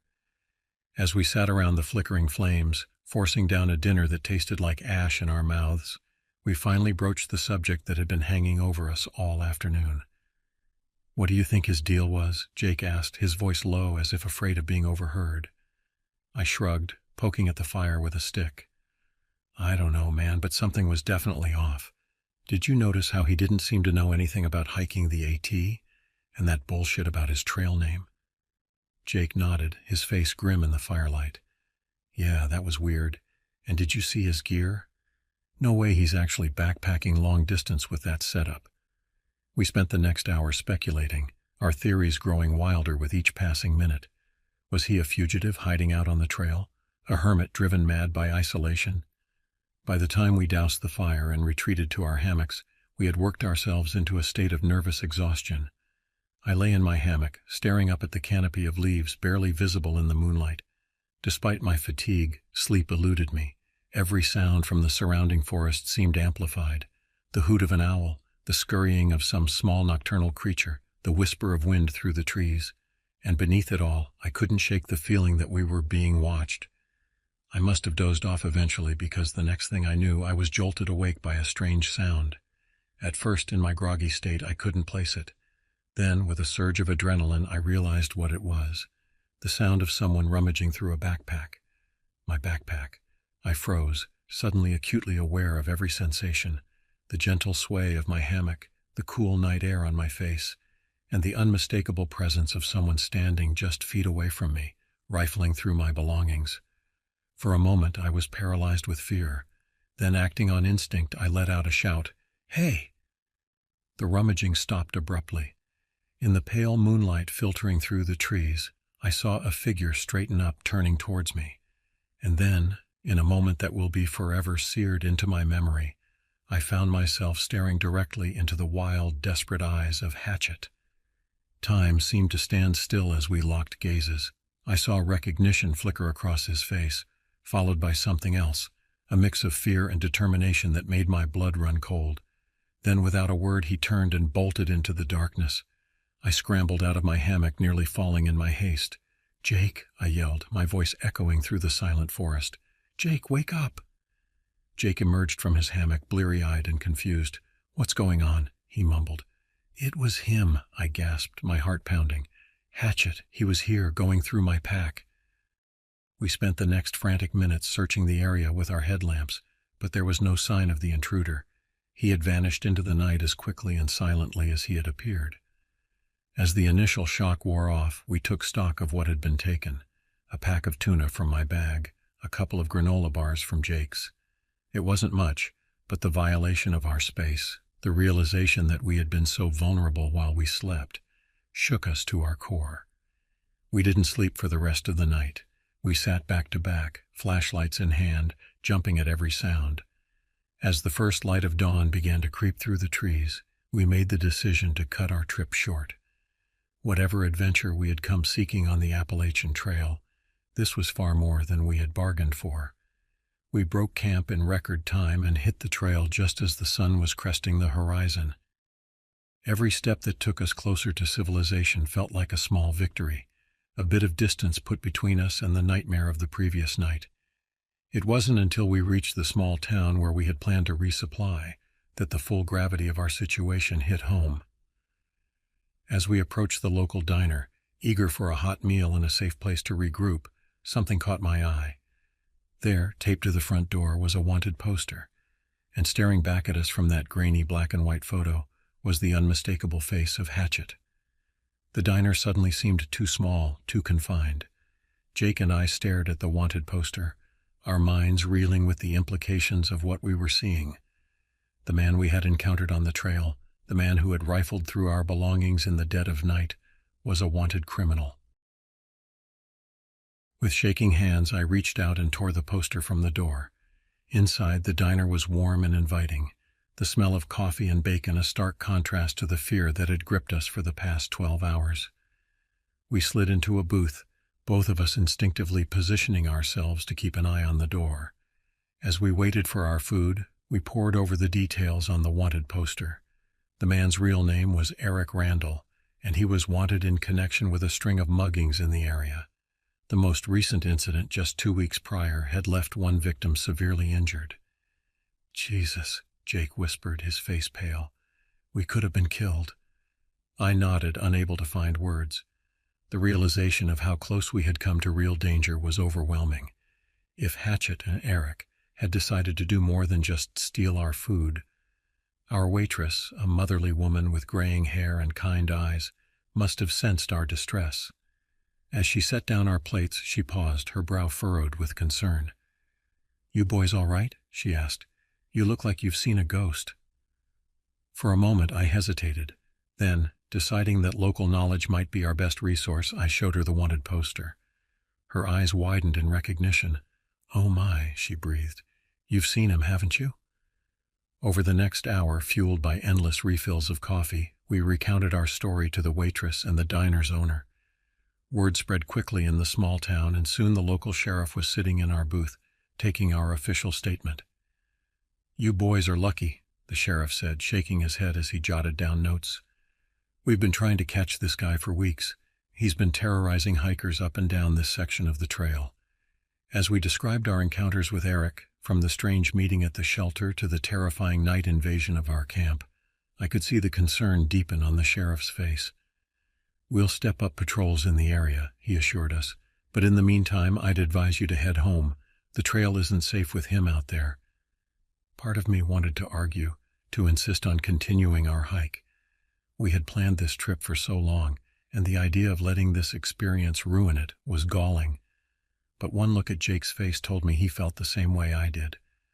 Our adventure had turned into a nightmare, and the sooner we put it behind us, the better. We spent one night in the town's small motel, jumping at every sound and double-checking the locks on our door. The next morning we caught the first bus heading back towards civilization, our packs feeling heavier than ever with the weight of our experience.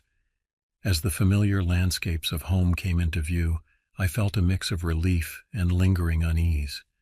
We had escaped, yes, but the memory of those wild, desperate eyes in the darkness would haunt me for a long time to come.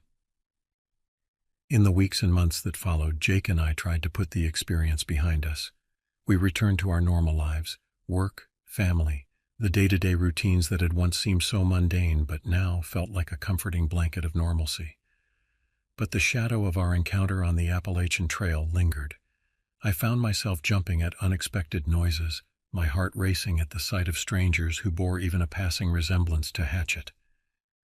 Jake confessed to having nightmares, waking up in a cold sweat, convinced he could hear someone rummaging through his belongings. We stayed in touch with the sheriff from the small town, eager for any news about Eric Randall's capture. But as weeks turned into months with no updates, our hope for closure began to fade. It was almost a year later when we finally got the call. The sheriff's gruff voice on the other end of the line brought everything rushing back. "We got him," he said simply. "Thought you boys would want to know." The relief was overwhelming. Eric had been caught trying to rob a small convenience store near the Delaware Water Gap, hundreds of miles from where we had encountered him. When confronted by the police, he had broken down, confessing to a string of crimes along the Appalachian Trail. The sheriff invited us to come and make a formal identification, to testify if the case went to trial. Jake and I discussed it at length, unsure if we wanted to relive that terrifying night. In the end, we decided to go. We needed to see it through, to look Hatchet in the eye one last time and reclaim the sense of security he had stolen from us. Seeing Eric Randall in the harsh fluorescent light of the police station was a surreal experience. He seemed smaller somehow, less menacing. The wild look in his eyes had been replaced by a dull, defeated stare. As we identified him through the one-way glass, I felt a complex mix of emotions: relief, anger, and, unexpectedly, pity. We learned more about Eric's story in the days that followed. He had been a troubled man, struggling with mental illness and addiction. The trail had become his refuge and his hunting ground, a place where he could disappear and prey on unsuspecting hikers. Our encounter with him had been one of his last before desperation drove him to take bigger risks, ultimately leading to his capture. The case never went to trial. Eric pleaded guilty to all charges, including his crimes against us. He was sentenced to a long prison term with mandatory psychiatric treatment. It was over. In the aftermath, Jake and I found ourselves drawn back to the outdoors.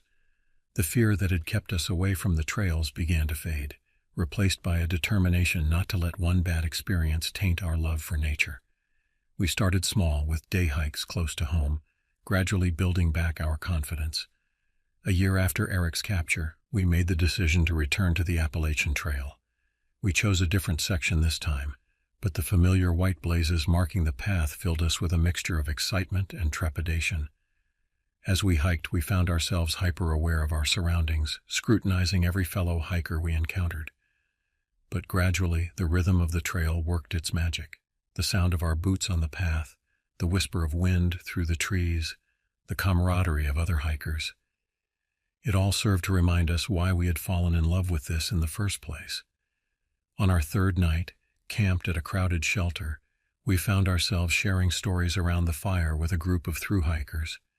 When they asked about our strangest trail experience, Jake and I exchanged a look. For the first time, we felt ready to share our story. As we recounted our encounter with Hatchet, I was struck by how differently it felt now. The fear was still there, a dull ache in the background, but it no longer held the power it once did. Instead, I felt a sense of strength, of survival. The other hikers listened with rapt attention, their eyes wide in the flickering firelight. When we finished, there was a moment of hushed silence before one of them spoke up. "Man, that's intense," he said, shaking his head.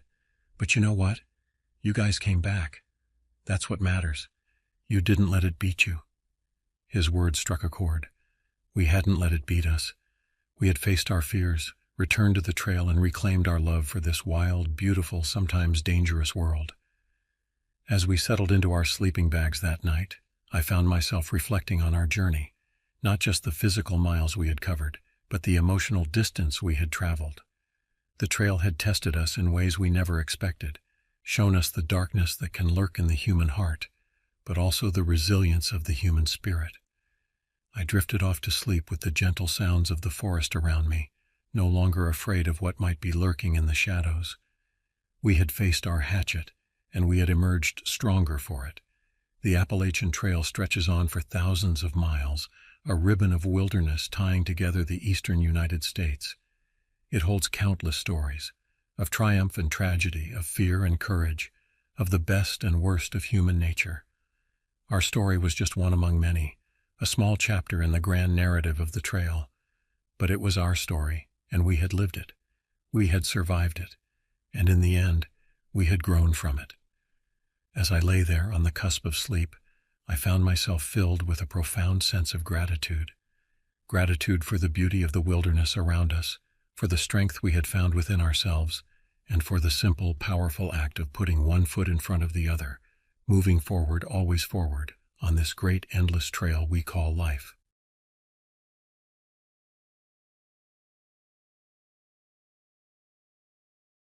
Hello friends. About 70% of the friends who watch my videos are not subscribed, and I would be really happy if you do so. Also, don't forget to hit the like button and leave your comments. Your interaction makes the content reach everyone and contributes to the growth of the channel. Thank you all.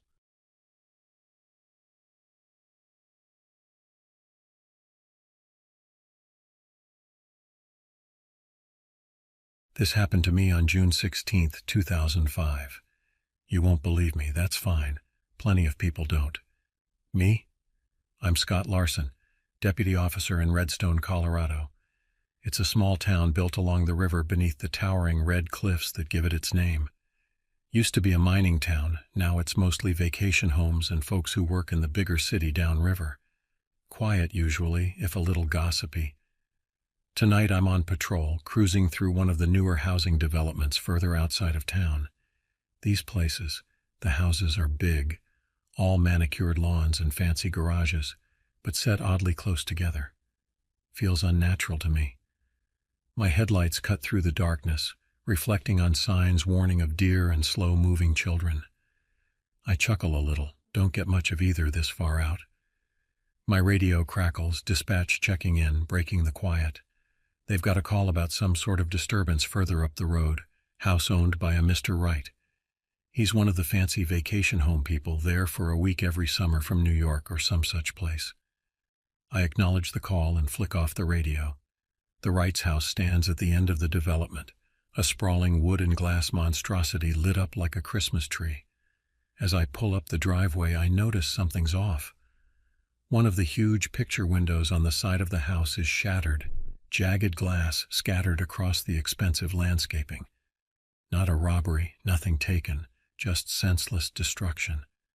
I step out of the cruiser and approach the house cautiously. Inside, it looks like a tornado went through, smashed furniture, framed photographs off the walls. And is that blood? A smear of it streaks across the hardwood floor leading to the stairs. They're shouting now, muffled, coming from upstairs. Gun drawn, I head into the house, pulse pounding. My footsteps echo on the stairs. The second story is all bedrooms, doors opening onto a long hallway. The noise gets louder as I reach the end. Coming from the last room, I push open the door. Inside, utter chaos. The once pristine master bedroom is a disaster zone.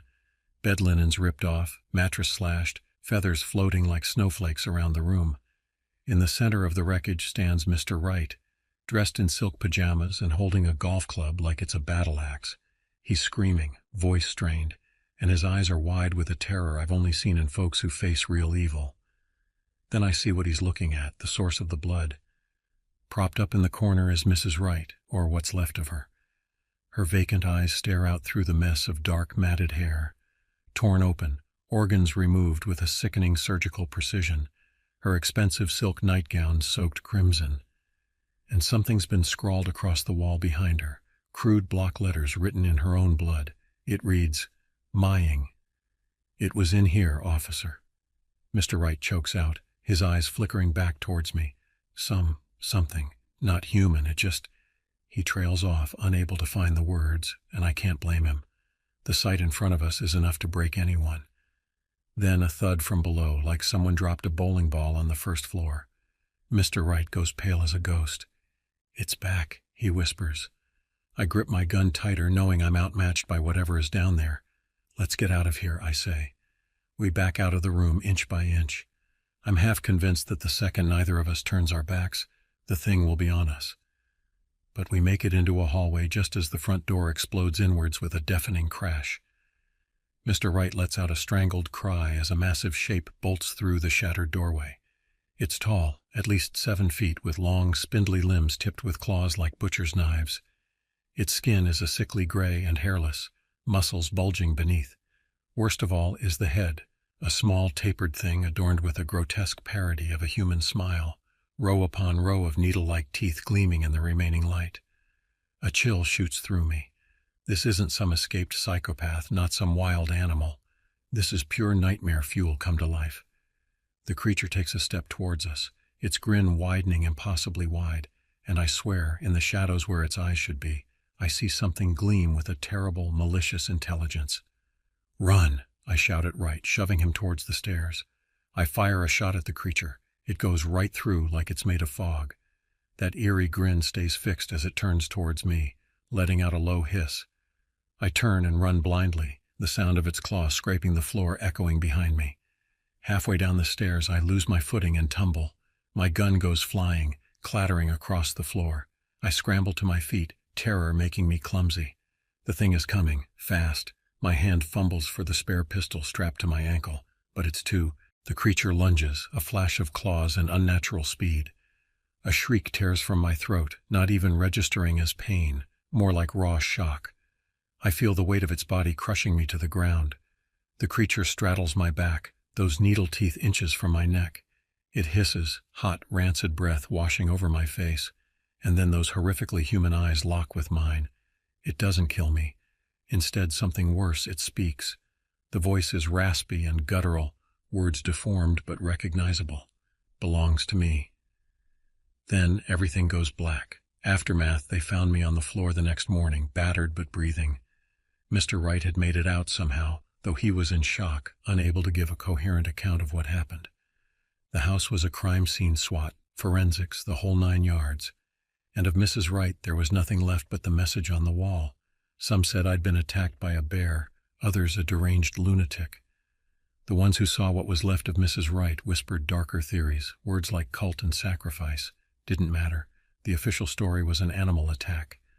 And no trace of the creature was ever found. I never went back on active duty. The nightmares were too much, the constant feeling of being watched, the flashes of those teeth, that too wide smile. The doctors called it PTSD, gave me pills, but nothing could blot out what I'd seen. The Wrights left Redstone, never to be seen again. Their house still stands empty, a haunting reminder of that night. Some say that place is cursed. Sometimes I like to drive out that way, park by the river, and look up at those shattered windows. I imagine the creature still lurking in there, waiting. Sometimes I swear I can almost see it in the shadows, that awful grin fixed on me. Years later, time dulls the sharpest edges, even those of horror. I got a small cabin further out of town near the woods, ironic given what happened. But the quiet does me good. I keep to myself, though folks in town still know me on sight. Some with pity, some with the weariness you reserve for the touched. Tonight's like most. Simple dinner, the news on low, my old dog snoring at my feet. Then a knock at the door, late for visitors. Cautious, I get up. It's a woman, young, dressed in the kind of outdoor gear that screamed city slicker. She's out of breath like she ran here. "Officer Larson?" she asks, and my stomach twists. I don't get called that anymore. "Just Scott," I say. "My name's Sarah," she says, holding out a trembling envelope. "My grandmother. She knew the Wrights. She gave me this, said to find you if things got bad." I take the envelope, the paper thin and yellowed with age. It bears Mrs. Wright's name and spidery handwriting. Before I can ask, Sarah's already turned, dashing back into the night. I watch her go, then close the door. The envelope contains a single photograph. It's black and white faded, of a little girl, maybe 10 years old, standing with a couple on what must be a beach. They're all smiling. But it's the girl. She's got the same small, pointed head as the creature, the same elongated smile. On the back, a date scrawled in Mrs. Wright's shaking hand, 1949. So it wasn't some lone monstrosity. There are more out there. That thought chills me worse than the creature's claws ever did. They've been around, hiding. For how long? And what do they want? The answers are out there, somewhere in the dark. The question now is, do I even want to find them, or am I better off not knowing? But one thing's clear, the nightmare from Redstone, it isn't over. My story hasn't found its ending yet.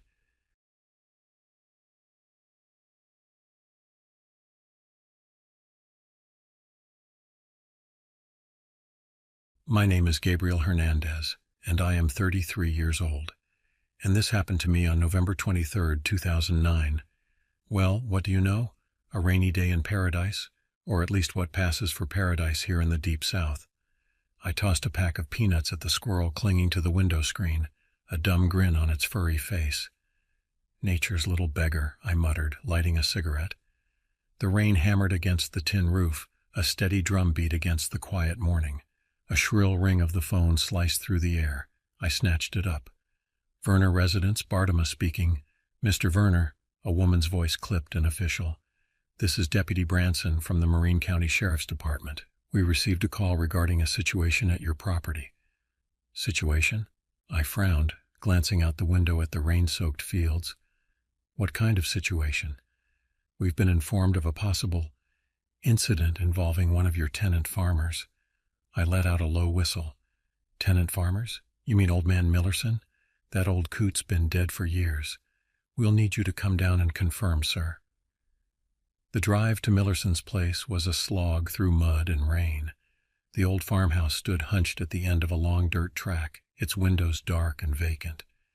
Deputy Branson, a young woman with a face like a slapped trout, met me by the porch. She pointed toward the barn. The call came from there. Anonymous tip said there was a disturbance. The barn door creaked open, revealing a scene straight out of a slaughterhouse. A man lay sprawled on the hay-strewn floor, his body twisted at an impossible angle.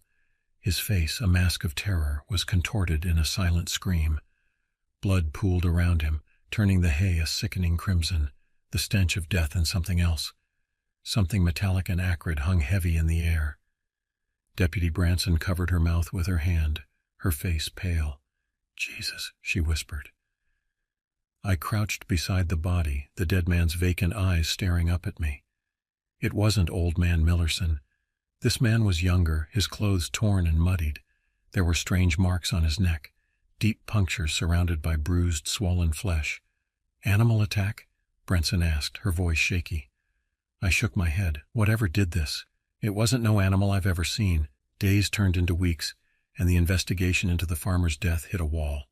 The coroner's report was inconclusive. The cause of death listed as exsanguination due to unknown trauma. Wild animal attacks, occult ritual, even a deranged serial killer. All were tossed around, each theory as unlikely as the next. The dead man remained unidentified, a John Doe with no past and a gruesome end.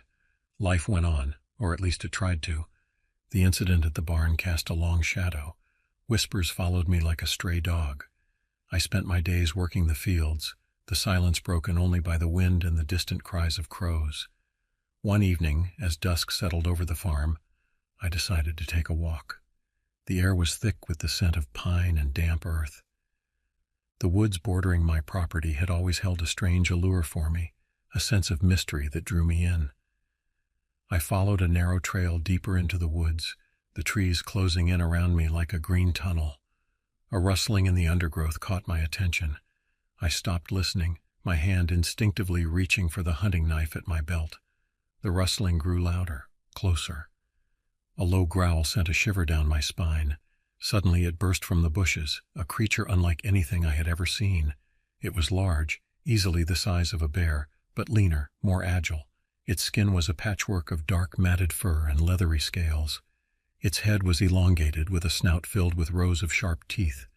The eyes, I couldn't describe them, but they burned with an unnatural intelligence. A cold, predatory. I froze, my mind struggling to comprehend what I was seeing. The creature let out a guttural snarl, its lips pulling back to reveal its teeth. It lunged, its claws slashing at me. I threw myself to the side, narrowly avoiding its razor-sharp talons. Adrenaline surged through me. I scrambled to my feet, my knife gripped tight. The creature circled me, its eyes never leaving mine. It moved with an eerie grace, its powerful muscles rippling beneath its hide. I knew I couldn't outrun it. My only chance was to fight. I lunged forward, slashing at the creature with my knife. The blade connected with its shoulder, drawing a spray of blood. It let out a roar of pain and fury, its eyes blazing with hatred. We battled in the fading light, the forest floor becoming a battlefield of blood and torn earth. The creature was fast, powerful, but I was driven by a primal urge to survive. I dodged its attacks, my knife finding its mark again and again. Finally, with a desperate lunge, I managed to plunge the knife deep into its chest. It let out a strangled cry, its body convulsing. Then it collapsed, its eyes glazing over in death. I stood there panting, my body covered in wounds, my clothes soaked in blood. The creature lay still at my feet, its grotesque form illuminated by the pale moonlight. It was over, or so I thought. Days later, news broke of another attack, this time in a neighboring county. A hiker found dead in the woods, his body bearing the same gruesome marks as the farmer. Then another and another. The killings spread like a plague, each victim a grim testament to the creature's savagery. I knew I had to do something. The creature I had killed was not alone. There were more of them out there, lurking in the shadows, waiting to strike. I contacted the authorities, but my story was met with skepticism and disbelief. They dismissed it as the ramblings of a traumatized man, a desperate attempt to make sense of the unexplainable. But I knew the truth, and I knew that I was the only one who could stop them. I spent the next few months preparing, honing my skills, gathering weapons and supplies. I transformed my farm into a fortress, a bulwark against the darkness that threatened to engulf the world. And then, one rainy night, they came. I heard them first, the sounds of their inhuman cries echoing through the woods. They emerged from the trees, their eyes glowing in the darkness, their claws glinting in the moonlight. They were more numerous than I had imagined, a horde of nightmares come to life. I met them head-on, my guns blazing, my knives flashing. The night erupted in a cacophony of gunfire roars and screams. I fought with a ferocity born of desperation, each kill fueling my rage. They were relentless, their attacks coming from all sides. I felt their claws tearing at my flesh, their teeth gnashing at my bones. But I refused to give in. I would fight until my last breath, until every last one of them was dead. The battle raged for hours, the night sky lit by the flashes of gunfire and the eerie glow of the creature's eyes. I was wounded, exhausted, but I kept fighting. And then, as the first rays of dawn began to break through the clouds, I saw him. He was larger than the others, his body a mass of muscle and sinew. His eyes burned with an intelligence that chilled me to the core. He was their leader, the alpha of the pack. He charged at me, his claws outstretched, his teeth bared in a silent snarl. I raised my gun, my finger tightening on the trigger.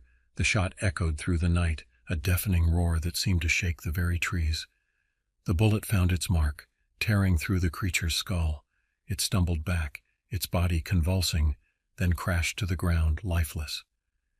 A silence descended, broken only by the ragged gasps of my breath and the distant cries of retreating creatures. The battle was over. I had survived. But at what cost?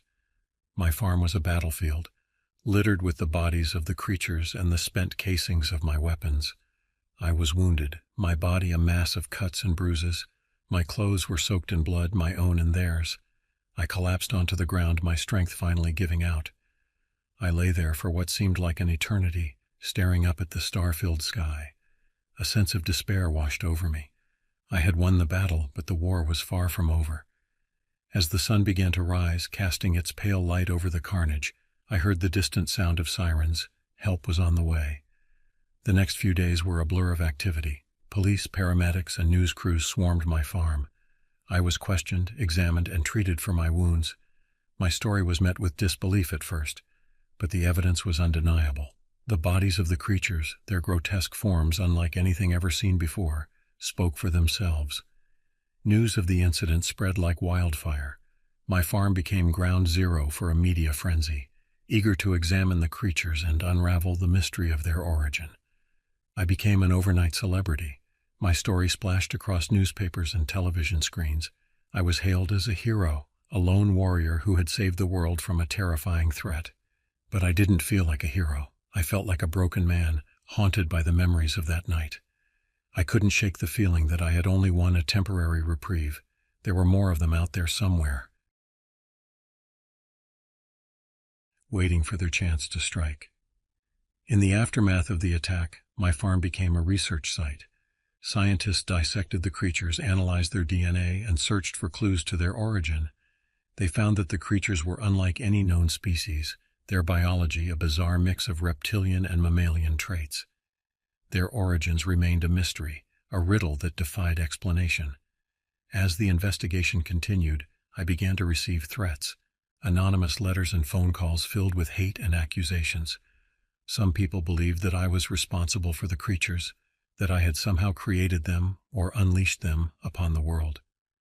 Others accused me of being a government agent, part of a vast conspiracy to control the population through fear.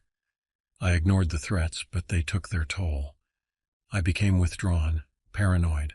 I couldn't sleep, couldn't eat. I was haunted by nightmares, visions of the creatures returning, their claws tearing at my flesh, their teeth gnashing at my bones.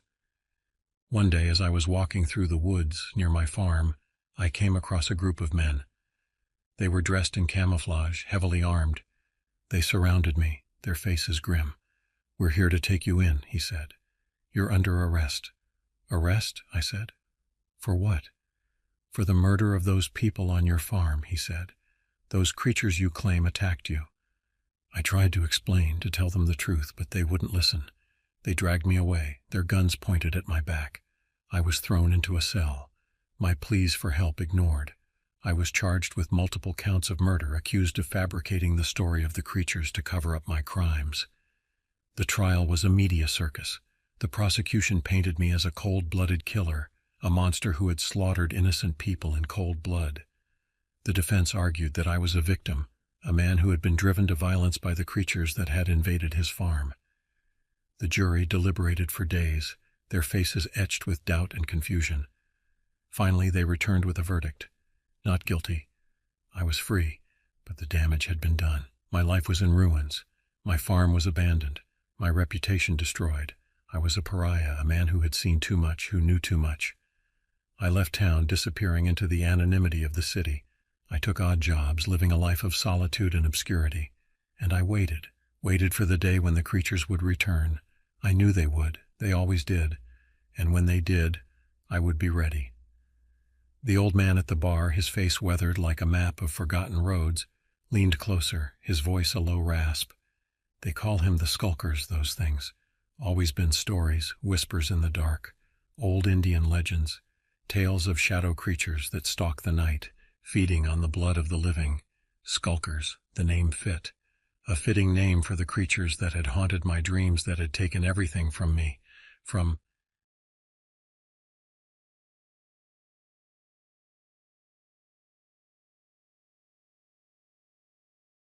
This happened to me a few years ago. Looking back, the whole thing seems ridiculous, the type of outlandish story they make movies about. Back then, it was pure cold terror. My name is Kellen.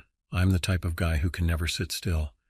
Every weekend you need to drag me away from my desk, and even then, I prefer doing something physical rather than sprawling by the pool.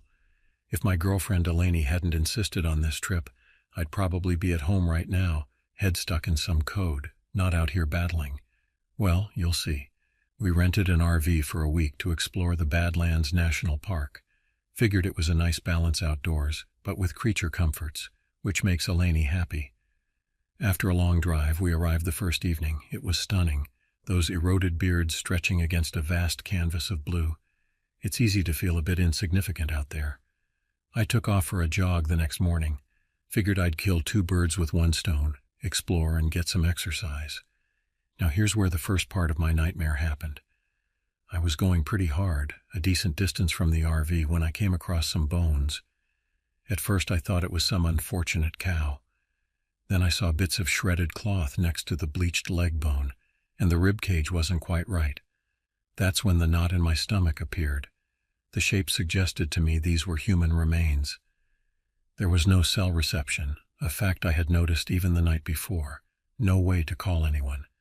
My hands began to shake as I took hurried pictures and noted the location on my phone. Now most sensible people would run back. I should have. But it felt important to find more. Stupid mistake. 100 yards on, my heart lurched. Another twisted form amongst the sagebrush, and another. This was a mass grave. What kind of sick? Who could? I muttered under my breath.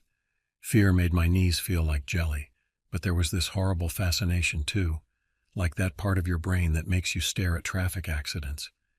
There had to be some explanation. Panic surged, and with it, an explosion of adrenaline that shot me back toward the RV. I ran until I literally couldn't breathe, then stumbled the rest of the way. Eleni was making breakfast, completely oblivious to what I'd seen. Part of me was tempted to stay quiet, to just pack and go. Instead, I told her everything. She looked horrified, not sure whether to believe me. Eleni's always been more level-headed than I am. When she asked if we should call someone, my stupid sense of urgency kicked in again. It felt wrong to leave this undiscovered. I convinced her the fastest way would be to drive into the nearest town, find a ranger station, and report it. With my hands gripping the steering wheel, I made my way out of the park. We never saw another living soul, just that bleak vista that stretched endlessly around us. Finally, on the distant horizon, a cluster of buildings appeared. My relief was short-lived, though. When I stepped into the ranger station, it was empty, deserted. There was nobody. No note, no indication of where the ranger might have gone. We peered into the adjoining rooms, and it was more of the same. No people, just abandoned coffee mugs and papers left sprawled across desks. My skin began to crawl with the kind of unease I've never felt before. Then we heard a crackle on the radio. Eleni turned towards the sound, her eyes wide. "Hello?" she called out, a tremor in her voice. I took a step back, the room tilting ever so slightly. An instinctive chill swept down my spine. No voice answered. But what followed? It was worse than complete silence. A steady thump, slow and repetitive, echoing over the speaker. And the scrape of something large being dragged against the hard surface. My mind raced back to the bones. A crash made us both jump. We whirled around to see another RV, just like ours, smashed against the building, metal crumpled inwards. There were dark stains I didn't want to think about. That's when I saw him. Not the driver, if this thing even had one. It was something tall moving around the corner, something that couldn't be natural. A large frame draped in what appeared to be crudely tanned hides, legs too long, arms awkwardly proportioned. I couldn't see its face, but I knew that thing had looked upon the horror I found out in the Badlands. "We gotta go." Grabbing Eleni's hand, we barreled through the heavy front door into the bright sunlight that now felt so blinding, so exposed. It felt like moving in slow motion while my pulse drummed a deafening tattoo in my ears. I slammed the RV into gear. Just as the tires screeched on the dirt, something smashed into the rear with the force of a small boulder, causing the entire vehicle to shake. A piercing crack shattered glass on the ground near my feet. My hands moved faster than my conscious mind. I shifted into reverse, slamming the pedal. Eleni screamed, clinging to her seatbelt. Through the rear window, I caught a glimpse of it again. That hulking shadow with unnaturally long arms. A flash of matted hair. A monstrous silhouette etched against the cloudless sky. It didn't chase us, but maybe it didn't need to. It wasn't until hours later, speeding down the highway with civilization finally starting to reappear, that I dared to check the RV's cameras. My breath hitched. At the far end of the dusty lot, I saw that figure just standing there, watching us leave. Every mile put between us, and it felt like a tiny victory. We eventually found another ranger station, reported the abandoned cars, the missing people, even my discovery in the Badlands. The news reports a few weeks later confirmed it, but they never found answers or even a body. I suppose sometimes it's enough just to survive. The fact that something so monstrous can live off the grid unnoticed. It chills me to the bone even today. But then I think of all those bones out there, and whatever did that to them, and a sliver of defiance lights up within me. The world still holds dark secrets. That thing didn't take what little courage I have left. I don't know what will, but I sure as hell don't plan on going back to the Badlands to find out.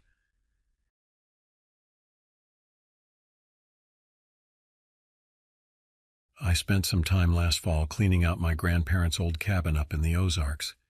It's a little place, way out in the sticks, with no one around for miles. My buddy Rhett loves that kind of thing, so he decided to tag along and help me out with the hauling.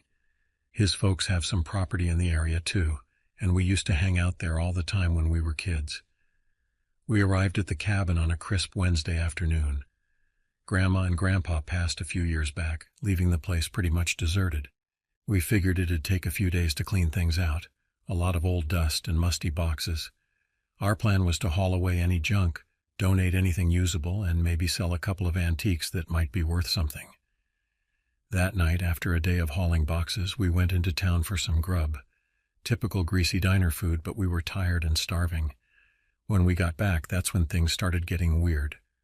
"Dude, did you hear that?" Rhett asked, pausing in the middle of unpacking his bag. "Hear what?" That howling sounded like a wolf, but way too close. He squinted in the direction of the trees, the porch light casting long shadows across the yard. I chuckled. "There's coyotes around here, man. They sound freaky. Nothing to worry about." But this was different. Louder, more guttural. We both turned toward the tree line and saw the source. Eyes, two reflective spots just beyond the porch's light. "That's not a coyote," I said under my breath. "Too big, too unnatural." Silence fell. It stood there for a few minutes, just watching. Finally, with a low, guttural growl, it slunk back into the blackness. We locked the doors and checked the windows, the hair on our necks standing straight up. The next morning, we both tried to shake it off. Maybe the moonlight played tricks on our eyes, or we'd spooked ourselves. We got to work, trying to ignore the unease creeping around the edges of our brains. That day was mostly uneventful. It wasn't until after the sun went down, as we were cooking steaks over the fire pit, that things went sideways again. We were talking about some dumb movie we watched as kids when a deep growl sent chills down my spine. There, just barely a flicker in the moonlight, was that same pair of eyes. Okay, what the hell is going on? "Wolves don't stalk people, dude." His words barely registered as the creature emerged fully into view. It was like a wolf, yeah, but something was all off. Too tall, hunched over with massive shoulders. Dirty, matted fur clung to its powerful limbs, ending in vicious-looking claws. The eyes, though, that's what stuck with me the most. Almost a burning orange, reflecting the firelight with impossible intensity. It let out another growl, and we scrambled back inside, slamming the door. We both tried to convince ourselves it was a bear, a very strange-looking bear. The thing outside was smart, however. It tested the windows, circling the cabin, growling and occasionally scratching at the siding.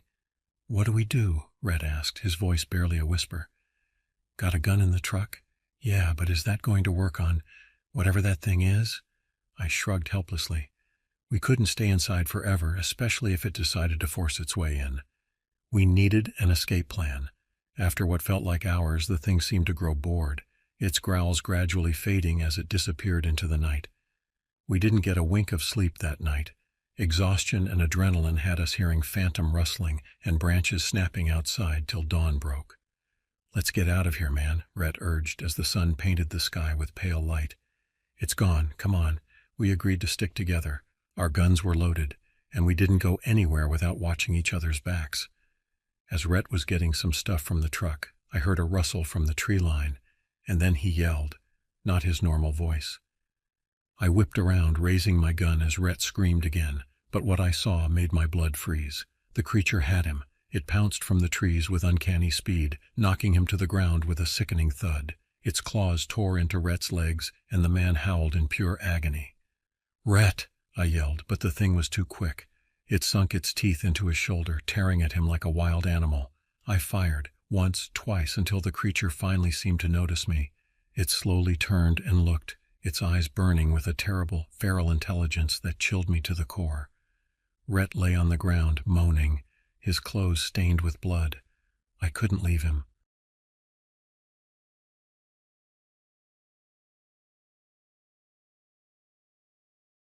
As I sit here in the comfort of my home, memories of a camping trip from a decade ago still send shivers down my spine. It was supposed to be a simple road trip around Nova Scotia with my wife, Sarah, a chance to explore the rugged coastline, breathe in the salty air, and escape the hustle and bustle of city life. Little did we know that one fateful night would leave an indelible mark on our lives, forever changing the way we viewed the world around us. Our journey had begun like any other vacation, full of excitement and anticipation. We packed our trusty sedan with camping gear, a cooler full of supplies, and enough maps to navigate the entire eastern seaboard. Sarah, ever the organized one, had meticulously planned our route, marking potential campgrounds and points of interest along the way. For the first few days, everything went according to plan. We marveled at the picturesque landscapes, indulged in fresh seafood at quaint coastal towns, and spent our nights under a canopy of stars in well-maintained campgrounds. But as we ventured further into the heart of Nova Scotia, we found ourselves drawn to the less traveled paths, seeking adventure off the beaten track. It was on one such detour that we found ourselves miles away from any established campground, the sun dipping low on the horizon, casting an orange glow across the windshield. Sarah glanced at me nervously, her fingers tapping an anxious rhythm on the map spread across her lap. "We should have turned back at the last town," she said, a hint of worry creeping into her voice. I forced a reassuring smile, though I felt the same unease gnawing at my insides. "Don't worry, honey, we'll find somewhere to stay for the night. Maybe we can ask at the next place we see." As if on cue, a small diner appeared around the bend, its neon sign a beacon of hope in the gathering twilight. We pulled into the gravel parking lot, the tires crunching beneath us as we came to a stop. The diner was a throwback to another era: red vinyl booths, a jukebox in the corner, and the smell of coffee and grilled onions hanging heavy in the air. A bell chimed as we entered, and a few patrons turned to regard us with curious eyes before returning to their meals. We approached the counter, where a weathered woman with graying hair tied back in a loose bun greeted us with a tired smile. Her name tag read Marge. "What can I get for you folks?" she asked, her voice gravelly from years of cigarettes and late-night shifts. "Actually," I began, leaning in conspiratorially, "we were hoping you might be able to help us find a place to camp for the night. We're a bit off course and don't know the area well." Marge's eyes narrowed slightly, and she glanced out the window at our car, taking in the camping gear visible through the windows. After a moment's hesitation, she nodded slowly. "Well, there's no proper campground nearby, but—" She paused, as if weighing whether to continue. "There's a public park up on the cliffs near Antigonish. It's not official, mind you, but folks have been known to camp there overnight. Got a nice view of the ocean, too." Sarah and I exchanged glances, a mixture of relief and excitement passing between us. It wasn't ideal, but it was better than sleeping in the car. "That sounds perfect," Sarah said, her earlier anxiety melting away. "Could you give us directions?" As Marge scribbled down instructions on the back of a paper placemat, I couldn't shake the feeling that she was holding something back. There was a tension in her shoulders, a flicker of something, concern, warning, in her eyes as she handed us the makeshift map. "Just be careful up there," she said, her voice lowered.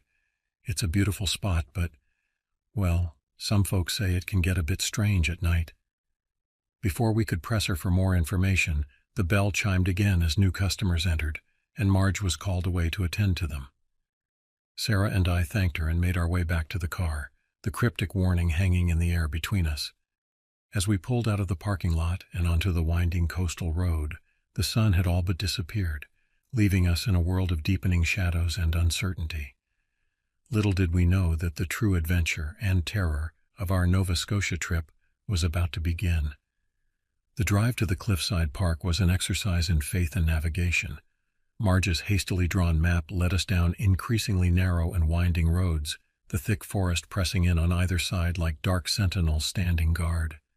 The headlights of our car cut through the gathering gloom, illuminating the occasional reflective eyes of unseen creatures watching our progress from the underbrush. Sarah sat quietly beside me, her earlier excitement replaced by a palpable tension. I could feel it too, a growing sense of unease that seemed to seep in through the car windows, carried on the cool night air. Maybe this wasn't such a good idea, Sarah murmured, breaking the silence that had fallen between us. We could always turn back, find a motel or something.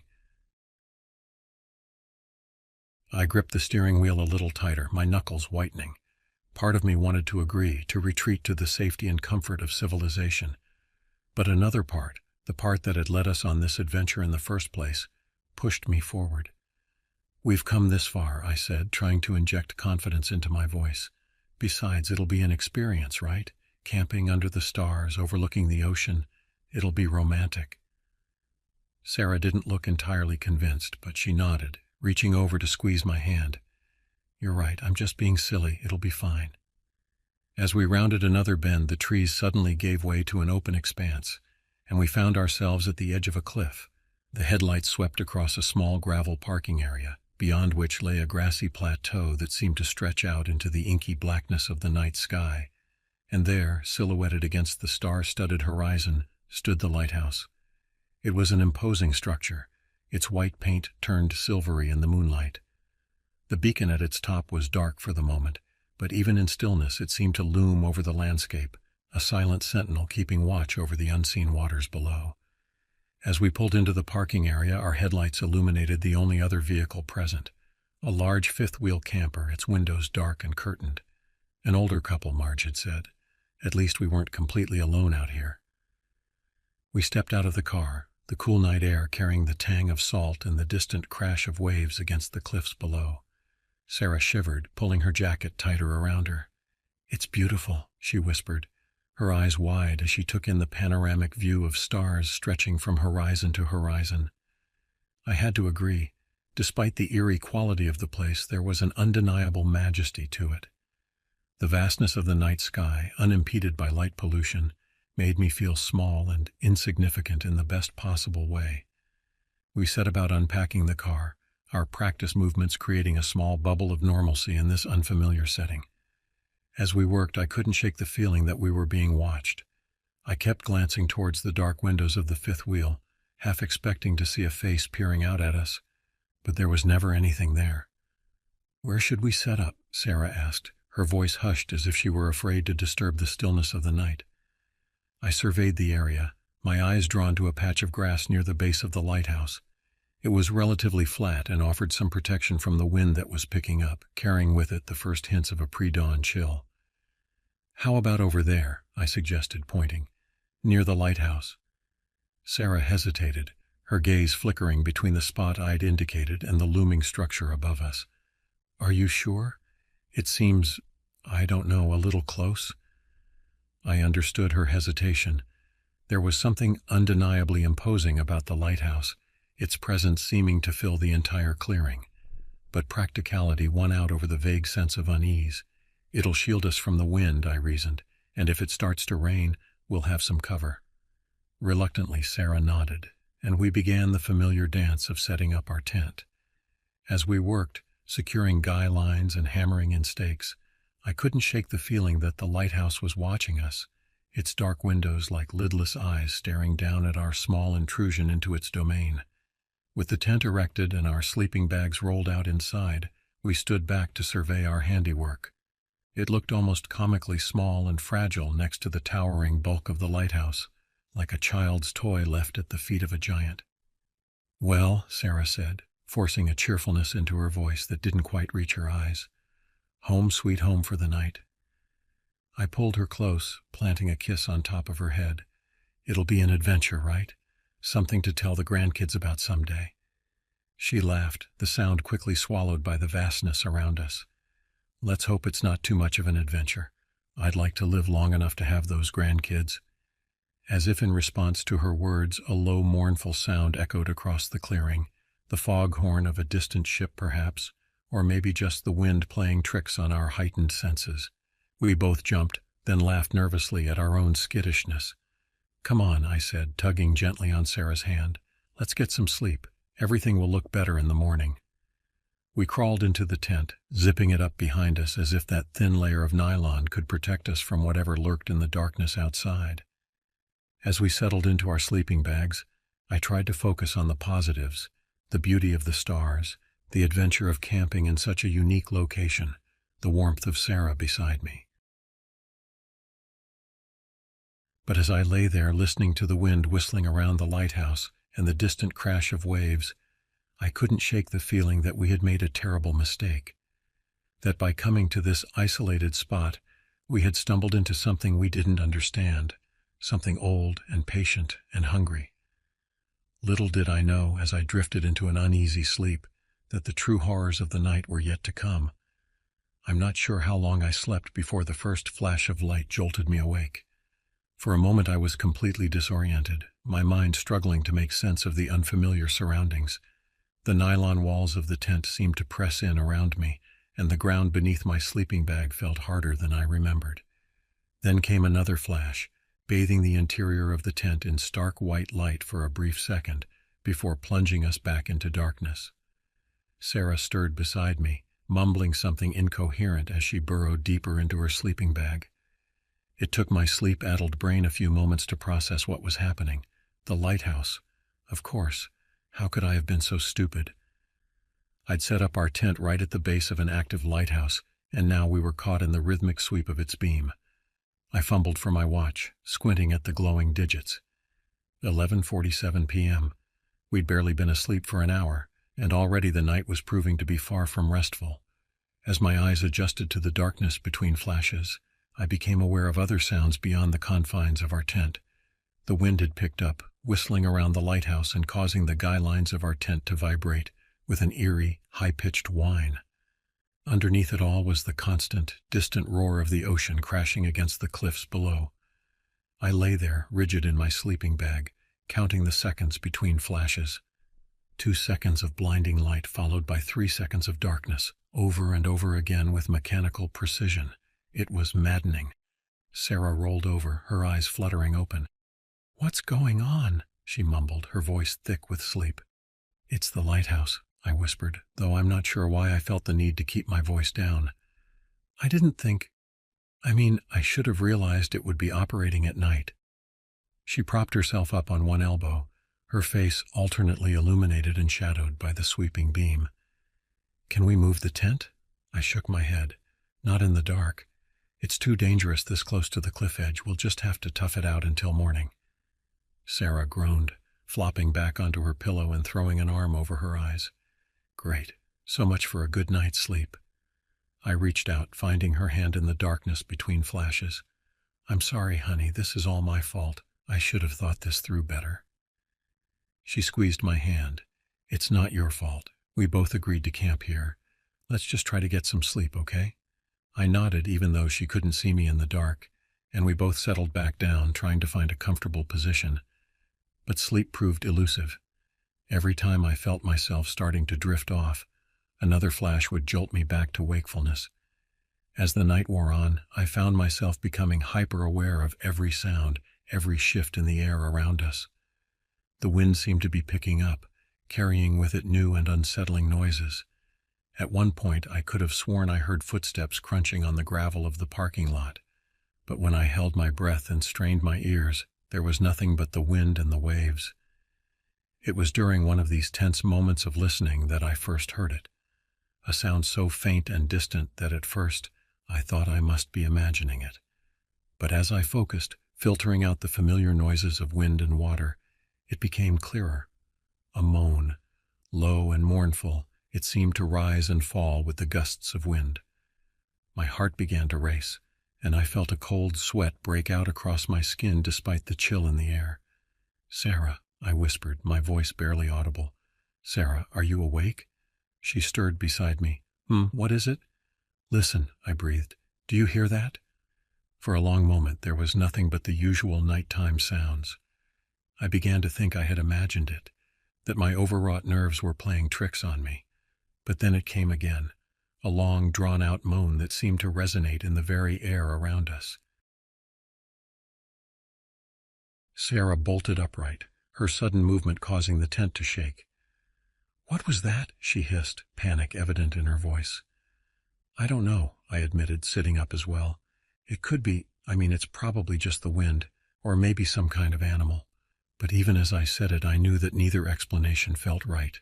The sound had been too human, too filled with emotion, grief or pain or longing. It made the hair on the back of my neck stand up. We sat there in tense silence, straining our ears for any further sounds. The lighthouse beam continued its relentless cycle, painting the walls of our tent in alternating light and shadow. 2 seconds of illumination, 3 of darkness, flash, darkness, flash, darkness. And then, cutting through the rhythm of light and shadow, came a new sound, a low, rhythmic humming, almost like chanting. It seemed to be coming from the direction of the woods that bordered the clearing. Sarah's hand found mine, gripping it so tightly that I could feel her nails digging into my skin. "That's not the wind," she whispered, her voice trembling. I swallowed hard, trying to moisten a mouth that had suddenly gone dry as dust. "No," I agreed, "it's not."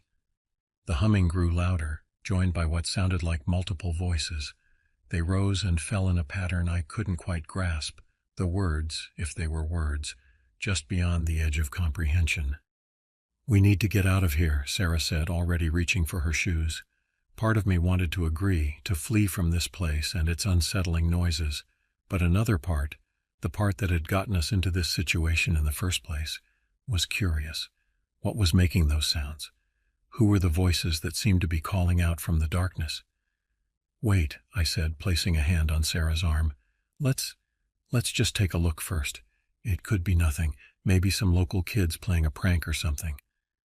Sarah looked at me like I'd lost my mind. "Are you serious? You want to go out there?" I tried to project a confidence I didn't feel. "Just a quick look. We'll unzip the tent, peek out. If it looks dangerous, we'll make a run for the car, okay?" She hesitated, clearly torn between fear and the desire to understand what was happening. Finally, she nodded. "Okay, but we stay together, and at the first sign of danger, we run. Got it?" I nodded, my heart pounding so hard I was sure Sarah must be able to hear it. Slowly, carefully, I reached for the tent zipper. The sound of it opening seemed impossibly loud in the tense silence that had fallen over us. Inch by inch, I pulled the zipper down, creating a small opening in the tent flap.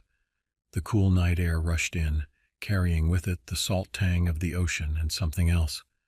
A musty, organic smell that reminded me of damp earth and decaying leaves. I leaned forward, peering out into the darkness. The lighthouse beam swept across the clearing, providing brief moments of illumination. In those flashes, I could see the grassy expanse leading to the tree line, the gravel of the parking lot, the hulking shape of the fifth-wheel camper. And then, in the next sweep of light, I saw them. At the edge of the woods, barely visible in the shadows, stood a group of figures. They were hunched and misshapen, their forms seeming to shift and waver like smoke in the wind. As the light passed over them, I caught glimpses of pale, bloated flesh and dark, empty eye sockets. I recoiled from the opening, my heart leaping into my throat. "Sarah," I whispered, my voice hoarse with terror, "we need to go. Now." But Sarah was frozen, her eyes wide and fixed on something over my shoulder. Slowly, dreading what I might see, I turned to look behind me. There, pressed against the other side of the tent, was the clear outline of a hand, long-fingered and webbed, its skin a sickly gray-green in the flashing light of the beacon. A scream built in my throat, but before I could release it, the hand withdrew. In the next flash of light, I saw a hunched figure scuttling away from our tent, moving with an unnatural, crab-like gait. "The car," Sarah breathed, already scrambling for her shoes. "We need to get to the car." I nodded, unable to form words. We grabbed what we could, our phones, the car keys, and burst out of the tent. The night air hit us like a physical force, thick with that strange, musty smell. As we ran towards the parking lot, the humming from the woods grew louder, taking on a frenzied quality. I risked a glance over my shoulder and immediately wished I hadn't. The figures from the tree line were advancing, their movements jerky and uncoordinated but terrifyingly fast. We reached the car, fumbling with the keys in panic. Just as I heard the click of the locks disengaging, a cold, clammy hand gripped my ankle.